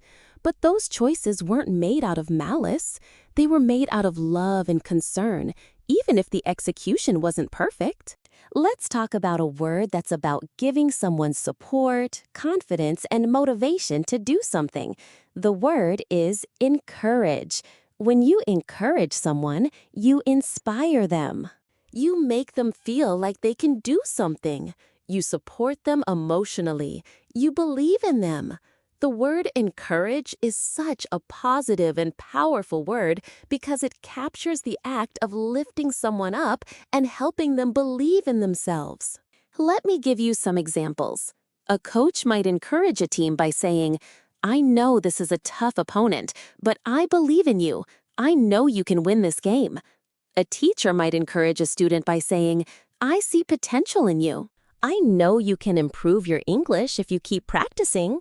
A parent might encourage their child by saying, I'm proud of you for trying, even though you didn't win. That's what matters to me. A friend might encourage you by saying, I know you're scared, but you've got this. I believe in you. In all of these cases, the speaker is giving the other person emotional support and confidence. Here's something important about encouragement. It's often exactly what someone needs in order to attempt something difficult. Many people have talent and ability, but they lack the confidence or courage to use it. Encouragement can give them that confidence. I've seen encouragement change people's lives. I've seen a teacher's encouragement inspire a struggling student to become a successful professional. I've seen a friend's encouragement give someone the courage to leave a bad relationship and build a better life.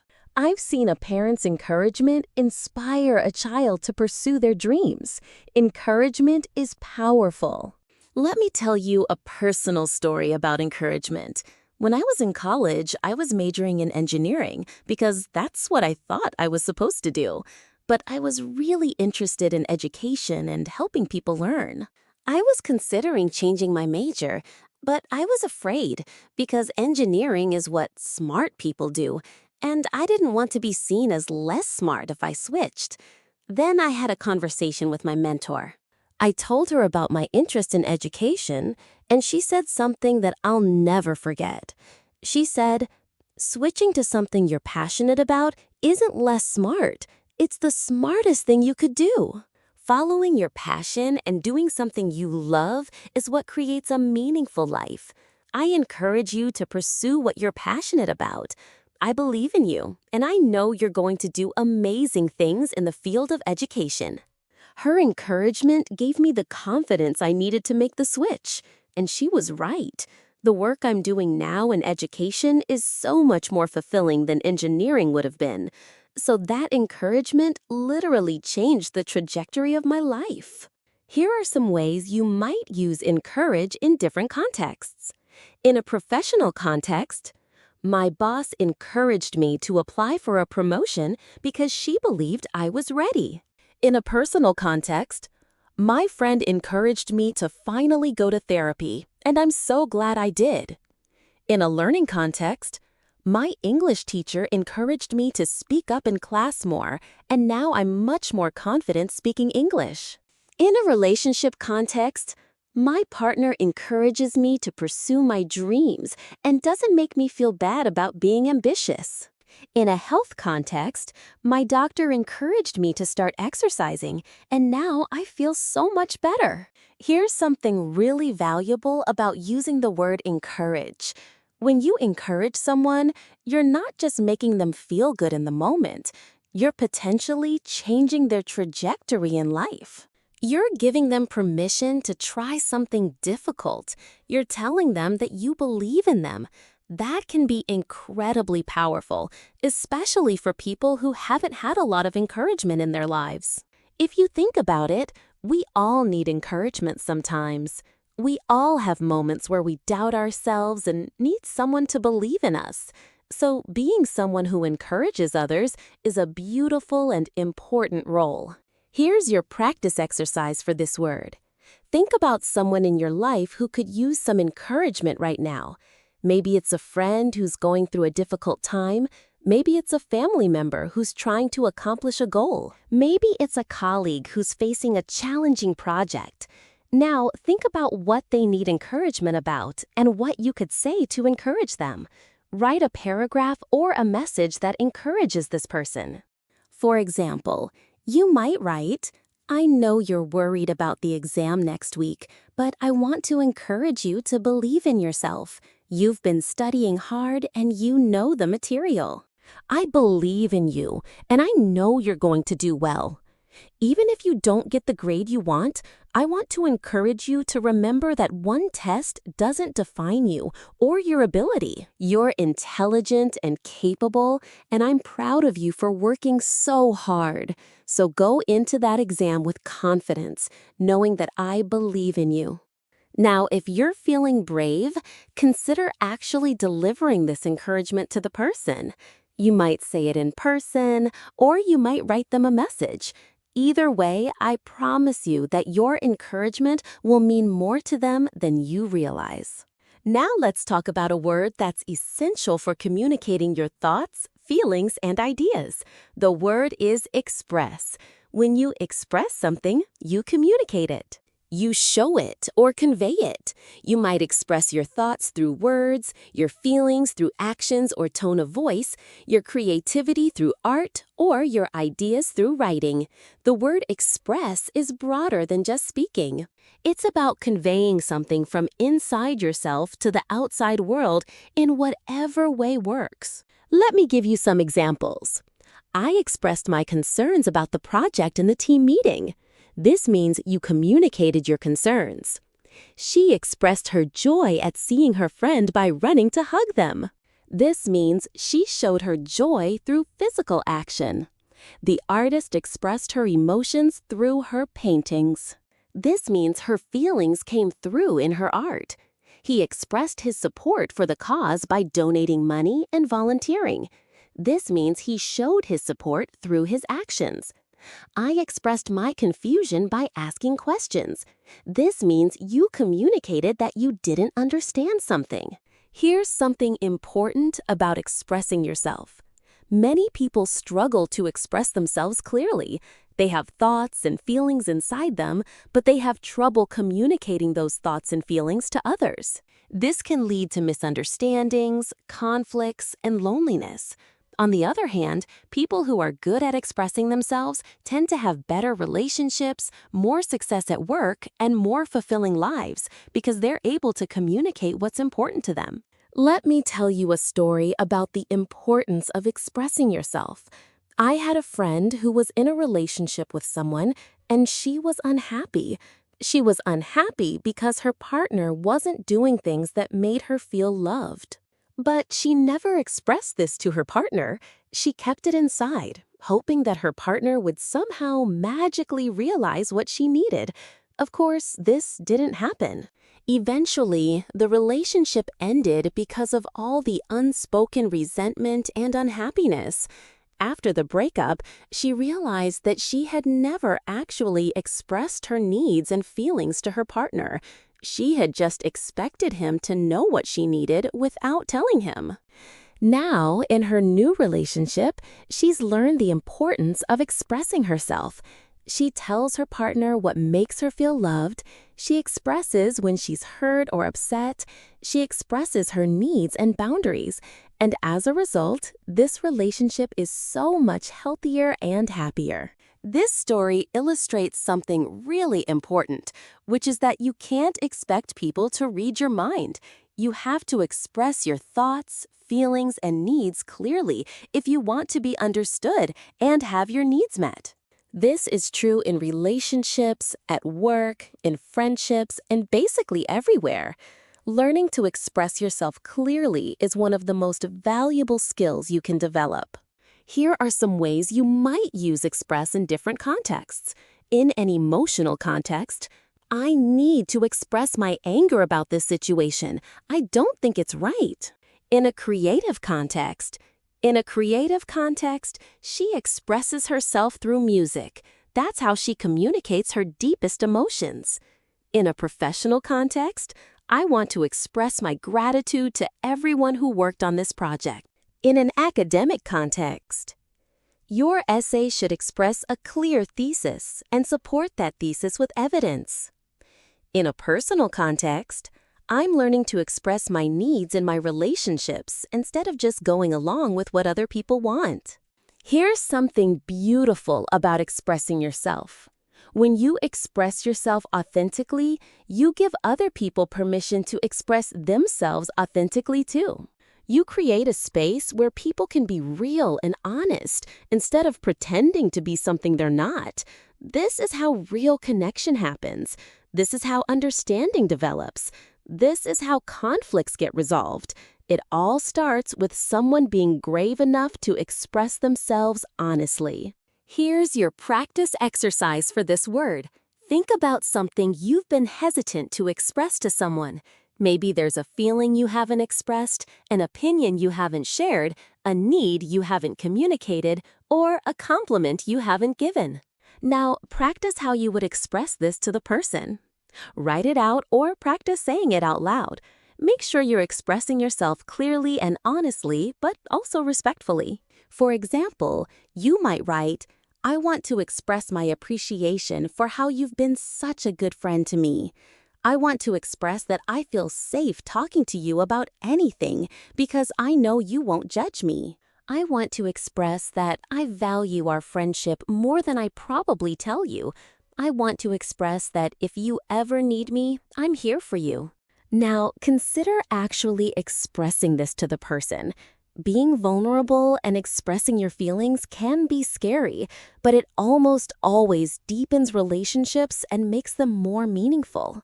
Let's talk about a word that describes the process of making someone believe something or persuading them to take a course of action. The word is convince.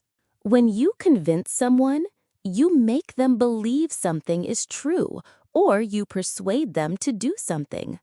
The word convince implies that they didn't believe it or want to do it before, but through your argument or persuasion, you've changed their mind. Convincing someone requires good communication, credibility, and often a good argument or evidence. Let me give you some examples. He convinced me to apply for the job, even though I didn't think I was qualified. This means he persuaded you to apply by probably pointing out your strengths and giving you confidence.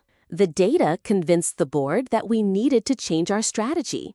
This means the evidence was strong enough to change their minds. She convinced her parents that studying abroad would be good for her development.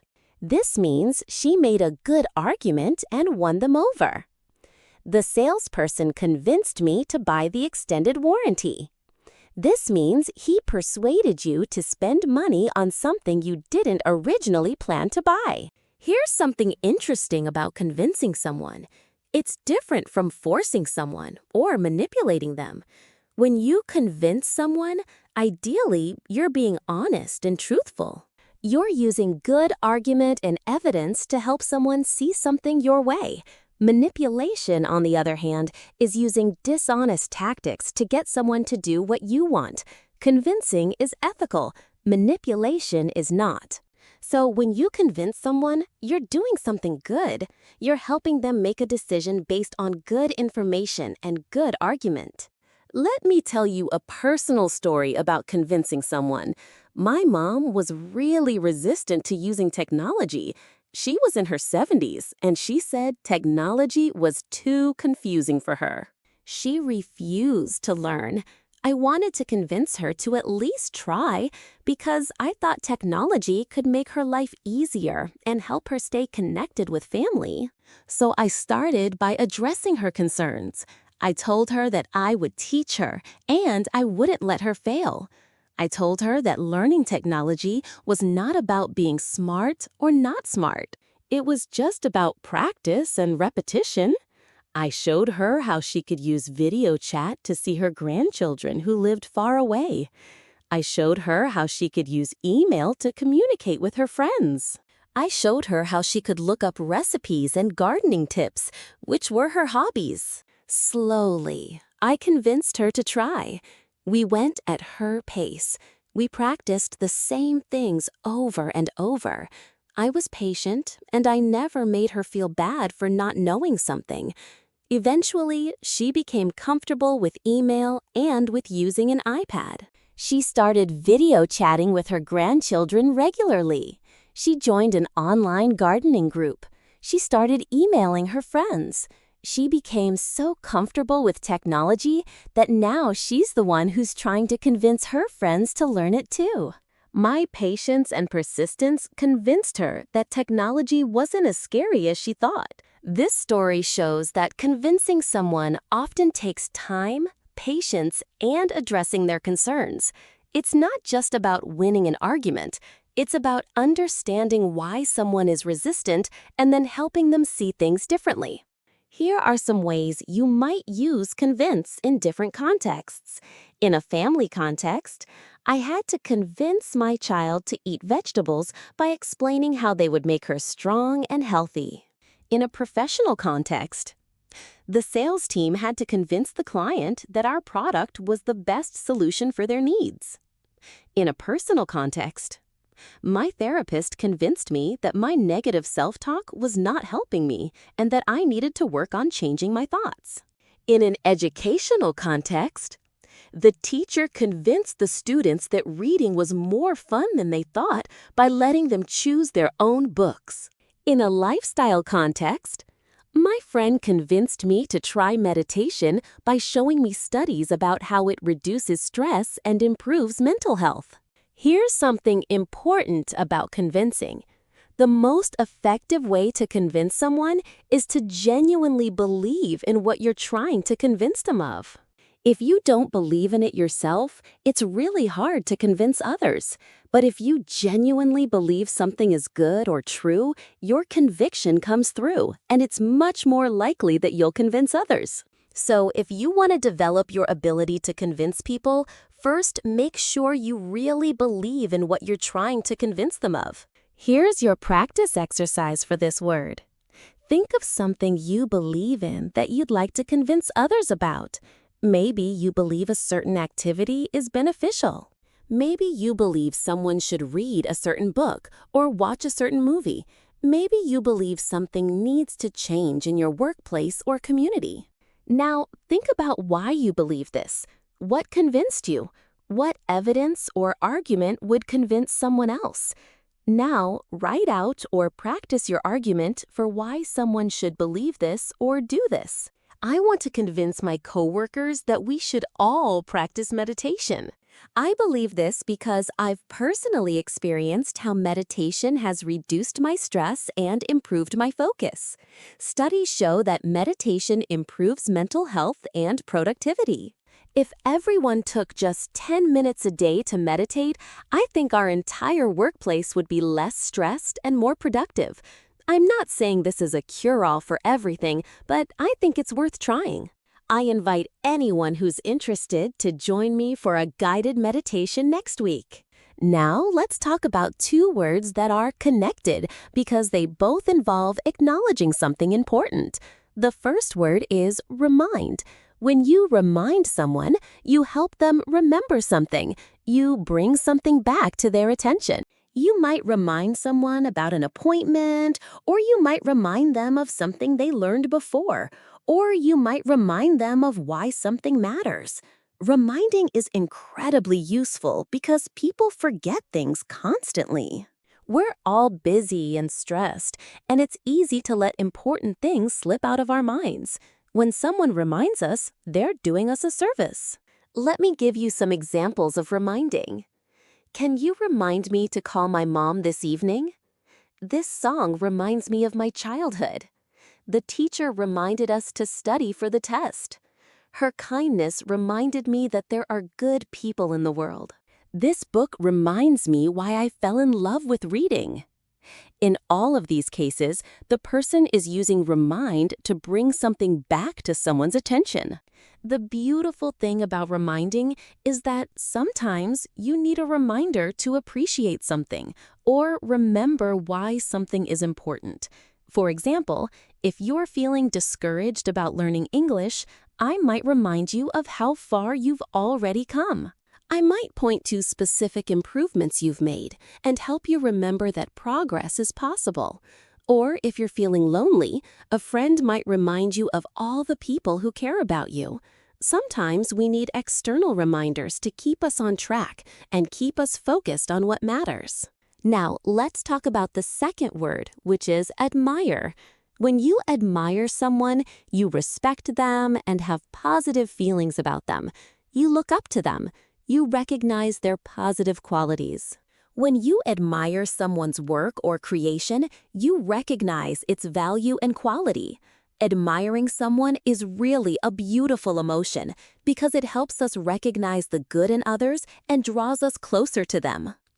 Let me give you some examples of admire. I admire how dedicated she is to her work.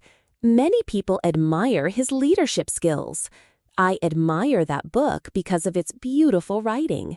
I admire how he treats people with kindness and respect. She admires her grandmother's strength and resilience. When you admire someone, you're acknowledging something positive about them. This is different from just liking someone. Admire is stronger. It suggests respect and esteem. Here's something interesting. When you tell someone you admire them, it can have a really powerful effect. It can make them feel valued and appreciated. It can give them encouragement and confidence. If you notice someone doing something admirable, don't just admire them silently. Tell them, let them know. You might say, I really admire how patient you are with people. That's a quality I want to develop in myself. Or, I admire how you handled that difficult situation. You are so calm and professional. Simple statements of admiration can brighten someone's entire day. Let me tell you a story that involves both remind and admire. I had a student who was struggling with English and who was considering giving up. She was so discouraged that she almost quit my class. One day, I reminded her of her first essay that she had written at the beginning of the year. I had her read it. Then I had her read her most recent essay. The difference was so obvious. Her grammar was much better, her vocabulary was much more sophisticated, her ideas were clearer, and I told her, I want to remind you of how much you've improved. I want to admire your persistence and your determination. Most people would have given up by now, but you keep trying. That's admirable. And because of that determination, you're making real progress. That conversation reminded her of her progress, and my admiration for her helped her see that her effort was worth it. She decided to continue in the class, and eventually she improved dramatically. So both reminding and admiring can have really powerful effects on people. Here are some ways you might use these words in different contexts. Remind. Remind me to take out the trash before I go to bed. This situation reminds me of something that happened years ago. Can I remind you of what we discussed yesterday? Admire. I admire your honesty. It's hard to find people who are so truthful. Many students admire her teaching style. I admire how you've overcome your fears. Here's your practice exercise. Think about someone you admire and write about why you admire them. What specific qualities do they have? What have they accomplished? How do they treat others? Now, think about what this person might need to be reminded of. For example, you might write, I want to remind you of how strong you are. I know things are hard right now, but I want to remind you of all the difficult situations you've overcome in the past. I admire your strength and your resilience. I admire how you keep going, even when things are difficult. I want to remind you that this challenge is temporary, and you will get through it. I believe in you, and I admire you. Now that we've covered the foundational advanced words, let's move into some truly sophisticated vocabulary that will really elevate your English. These are words that native speakers use in more formal or educated contexts, but they're still words you'll encounter and want to understand. Let's start with meticulous. This word means extremely careful and precise. When someone is meticulous, they pay close attention to every detail. They're thorough. They don't overlook anything. They care about getting things right. Let me give you some examples. The architect was meticulous in designing the building, making sure every measurement was exact. She kept a meticulous record of all her expenses. His meticulous attention to detail is why his work is always flawless. When you describe someone as meticulous, you're saying something very positive about them. You're saying they're careful, thorough, and detail-oriented. These are qualities that are valued in many professions, especially those that require precision like engineering, medicine, accounting, and editing. Let me tell you a story about meticulousness. I have a friend who's a surgeon, and she is absolutely meticulous about everything she does. She has a routine before every surgery where she checks and rechecks every instrument. She reviews the surgery plan multiple times. She makes notes about any unusual aspects of the patient's case. Some of her colleagues think she's too careful, that she takes too long before surgery. But her patients always have the best outcomes. She has fewer complications than most surgeons. The families of her patients appreciate her meticulous approach because they know she's done everything possible to ensure a good outcome. Her meticulousness could literally be the difference between a patient recovering well and a patient having serious complications. This shows that meticulousness isn't just about being obsessive or perfectionist. In certain contexts, being meticulous is actually a responsibility. It's how you ensure the best outcomes. Here are some ways you might use meticulous in different contexts. This meticulous research paper shows the author's deep knowledge of the subject. The meticulous gardener tends to every plant and removes every weed. The editor was meticulous about checking for grammar errors. His meticulous planning ensured that the event ran smoothly. Here's your practice exercise for meticulous. Think about something you do in your life where being meticulous is important. Maybe it's cooking, where meticulous measurement of ingredients is important. Maybe it's your work, where meticulous attention to detail is required. Maybe it's a hobby where precision matters. Now, write a paragraph about how you approach this thing with meticulousness. For example, you might write, I am meticulous about my English learning. I carefully check my grammar in every sentence I write. I meticulously review recordings of myself speaking to notice my pronunciation mistakes. I meticulously keep detailed notes about new vocabulary words I learn. My meticulous approach means that my English is improving steadily and my confidence is growing.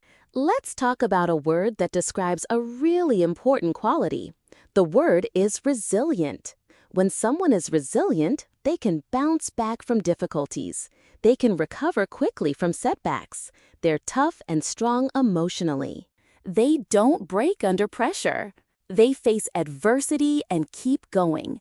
The word resilient is used to describe people who have a strength of character and who don't give up when things get hard. Let me give you some examples. She showed remarkable resilience when she lost her job and within 3 months had found a better position. Children who have supportive families tend to be more resilient when facing challenges. The resilient community quickly rebuilt after the hurricane. His resilience in the face of illness inspired everyone around him. When someone is resilient, people admire them because resilience is a quality that takes real strength and character. Let me tell you a personal story about resilience. I once had a student who wanted to learn English, but who faced incredible obstacles. She was a single mother, working 2 jobs and going to school. She had very limited time for studying. She had financial stress. She had health issues. Many people in her situation would have given up, but she was resilient. Even when she had a terrible day at work and was exhausted, she would still find 30 minutes to study English. Even when she failed a test, she didn't give up. She learned from it and tried again. Even when she felt sick, she would keep going. Her resilience inspired me, and eventually, her English improved dramatically. More importantly, she became an inspiration to other students because she showed that resilience and determination can overcome almost any obstacle. This story shows that resilience isn't about never facing difficulty. It's about facing difficulty and not letting it stop you. It's about getting knocked down and getting back up. It's about resilience. Here are some ways you might use resilient in different contexts. The resilient athlete returned to competition after recovering from a serious injury. The company showed resilience by adapting its business model during the pandemic. She's a resilient person who has overcome many obstacles in her life. Resilience is a key quality that successful people have in common. Here's your practice exercise for resilient. Think about a time when you showed resilient. What was the challenge? How did you bounce back? What did you learn from the experience? Now write about this. For example, you might write, I showed resilience when I failed my first English exam. I was devastated and considered giving up. But instead of giving up, I analyzed what went wrong. I realized I needed to study more carefully and practice listening more. I created a new study plan and I stayed committed to it. By the time the next exam came around, I was much better prepared and I passed easily. That experience taught me that setbacks are just opportunities to learn and improve. Now, whenever I face difficulty, I try to remember that resilience and persistence will get me through. Let's talk about a word that describes something that's certain to happen and cannot be prevented or avoided. The word is inevitable. When something is inevitable, it will definitely happen. There's no stopping it. It's unavoidable. The word inevitable is often used when talking about consequences or outcomes that are going to happen no matter what you do. Let me give you some examples. If you spend more money than you earn, debt is inevitable. With climate change, more extreme weather events are inevitable. Change is inevitable in life. His poor business decisions made bankruptcy inevitable. When something is inevitable, it's a statement of fact, not an opinion. It's something that will definitely happen. Understanding that something is inevitable can actually be helpful because it allows you to prepare for it instead of being shocked when it happens. Let me tell you a story about inevitability. There's a concept in Buddhism called acceptance, which is about accepting the inevitability of change. The idea is that everything in life changes. Nothing stays the same forever. Your youth is inevitable to fade. Your loved ones will inevitably grow old. Your circumstances will inevitably change. When you accept that change is inevitable, you can actually be more at peace with life. Instead of fighting change and being stressed about it, you can accept it and adapt. This leads to much more peace and happiness. It doesn't mean you're passive. You can still work toward goals and try to improve things, but you accept that inevitability of change and you work within that reality. Here are some ways you might use inevitable in different contexts. The end of the semester is inevitable, so I need to start studying soon. Economic recession is inevitable at some point in the future. It's inevitable that you'll face challenges in your English learning, but that's okay. Aging is inevitable, but we can age well by taking care of ourselves. If you're procrastinating on this project, failure is inevitable. Here's your practice exercise for inevitable. Think about something in your life that you know is inevitable. Maybe it's a change you know is coming. Maybe it's a consequence you know will happen if you don't change your behavior. Maybe it's a natural part of life that you're trying to accept. Now write about how you're preparing for this inevitable thing or how you're accepting it. For example, you might write, I know that getting older is inevitable, so I'm trying to accept it gracefully. I know I won't always look young, and that's inevitable. But I'm trying to focus on being healthy and feeling good in my body rather than obsessing over my appearance. I know that people I love will eventually die, and that's inevitable. So I'm trying to spend more time with the people I care about and appreciate them while they're here. Accepting what's inevitable has actually made me happier and less stressed. Let's talk about a word that describes a really valuable ability. The word is perceptive. When someone is perceptive, they notice things that other people miss. They understand things that aren't explicitly said. They can read between the lines. They have good insight into people and situations. Perceptive people are valuable in any group because they notice things and understand things that other people overlook. Let me give you some examples. She's very perceptive about people. She can tell when someone is upset even if they're trying to hide it.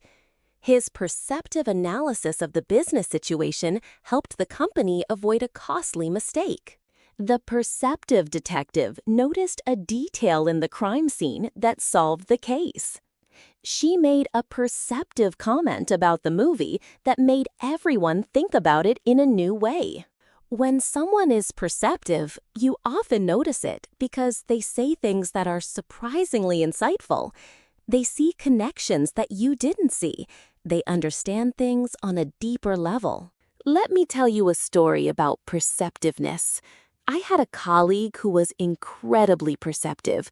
In meetings, she would notice when someone had a concern that they weren't voicing. She would ask them about it and give them space to share what they were thinking. She also noticed when the team's energy was low or when people were stressed. She would suggest taking a break or would check in with people to see how they were doing. Her perceptiveness made her an incredible leader because people felt understood and valued. They felt like she actually cared about them, not just about the work.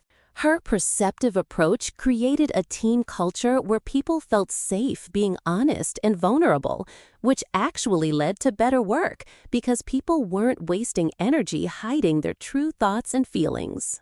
This story shows that perceptiveness is not just about noticing things. It's about understanding people and using that understanding to build better relationships and better outcomes. Here are some ways you might use perceptive in different contexts. The perceptive teacher knew which students were struggling even though they hadn't asked for help. His perceptive questions during the interview revealed a lot about his understanding of the industry. She made a perceptive observation about the relationship dynamics in the group. The perceptive artist captures something true about human emotion in her paintings. Here's your practice exercise for perceptive. Think about someone you know who is perceptive. What kinds of things do they notice? How do they use their perceptiveness to help others? Now think about how you could develop your own perceptiveness. What kinds of things could you pay more attention to? How could you practice reading people better? Write about this.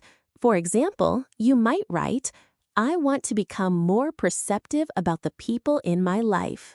I want to notice when someone is upset, even if they're trying to hide it.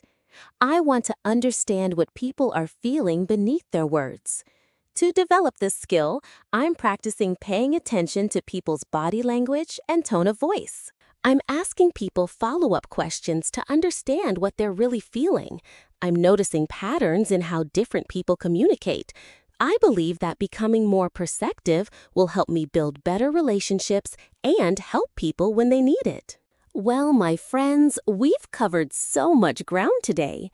We've explored some of the most powerful and useful English words that can truly transform the way you communicate and the way people perceive you. From assume, consequence, and hesitate to the more advanced words like meticulous, perceptive, and resilient, we've built a vocabulary toolkit that's going to serve you well. But here's the most important thing I want you to understand before we wrap up. These words aren't just vocabulary to memorize and file away. These words are tools for thinking and communicating with greater sophistication and clarity. But here's the most important thing I want you to understand before we wrap up. These words aren't just vocabulary to memorize and file away. These words are tools for thinking and communicating with greater sophistication and clarity. Think about the word contribute.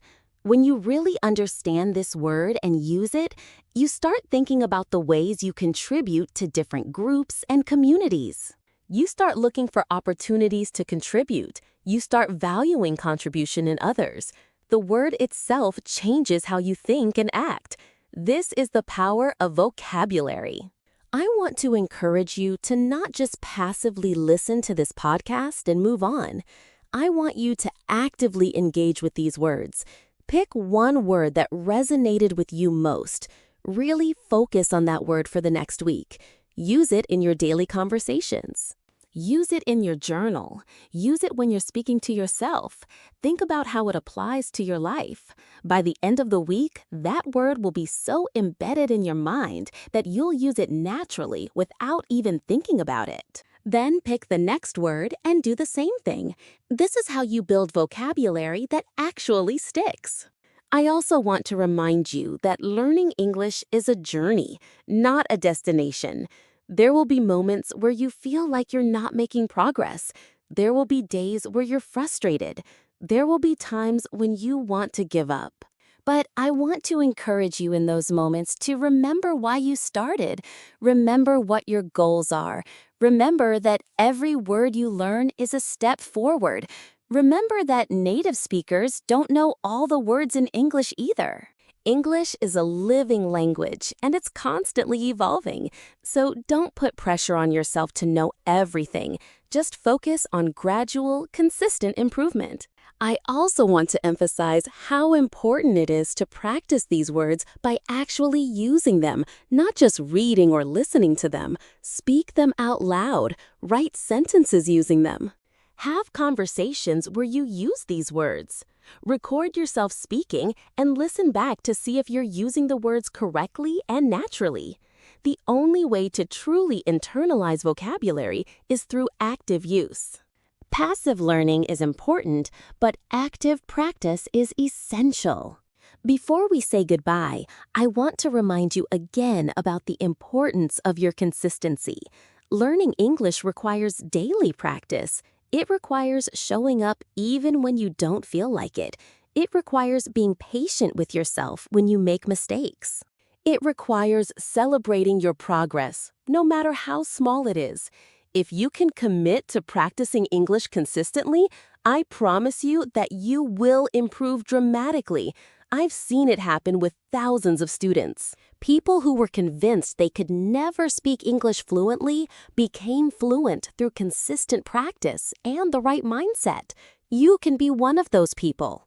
So here's what I want you to do. First, go back and listen to this podcast again, and this time, take notes. Write down the words that are most relevant to your life and goals. Write down the examples that resonated with you. Write down your own sentences using each word. Second, pick your top 5 words from this podcast and really focus on those this week. Use them in conversations, in writing, and in your thinking. Third, share what you've learned with someone else. The best way to cement learning is to teach it to someone else. So tell a friend about some of the words you learned and how you're going to use them. Fourth, come back and listen to this podcast again in a few weeks. You'll be amazed at how much more you understand and how much more naturally these words feel to you. And finally, don't forget to like, share, and subscribe to our channel if you haven't already. Make sure to check out our podcast playlist where you'll find so many more episodes on different English topics. There are episodes on phrasal verbs, on common mistakes, on business English, on American versus British English, and so much more. If you've enjoyed this podcast and learned something valuable, please consider subscribing. Your support helps me continue creating content that helps millions of English learners around the world improve their fluency and confidence. The journey to English fluency is not always easy, but it's absolutely worth it. Every word you learn opens new doors. Every conversation you have builds your confidence. Every small improvement is something to celebrate. So keep going. Keep learning. Keep practicing. Keep believing in yourself. Because I believe in you. I believe you have everything you need to become a fluent, confident English speaker. It might take time. It might take effort. But you've got this. Thank you so much for spending this time with me today. Thank you for listening. Thank you for caring enough about your English to invest in your learning. I genuinely appreciate you, and I'm so grateful that you've chosen to join me on this journey. Until next time, keep learning, keep practicing, stay confident, and speak English every single day. I'll see you in the next episode. Bye, everyone.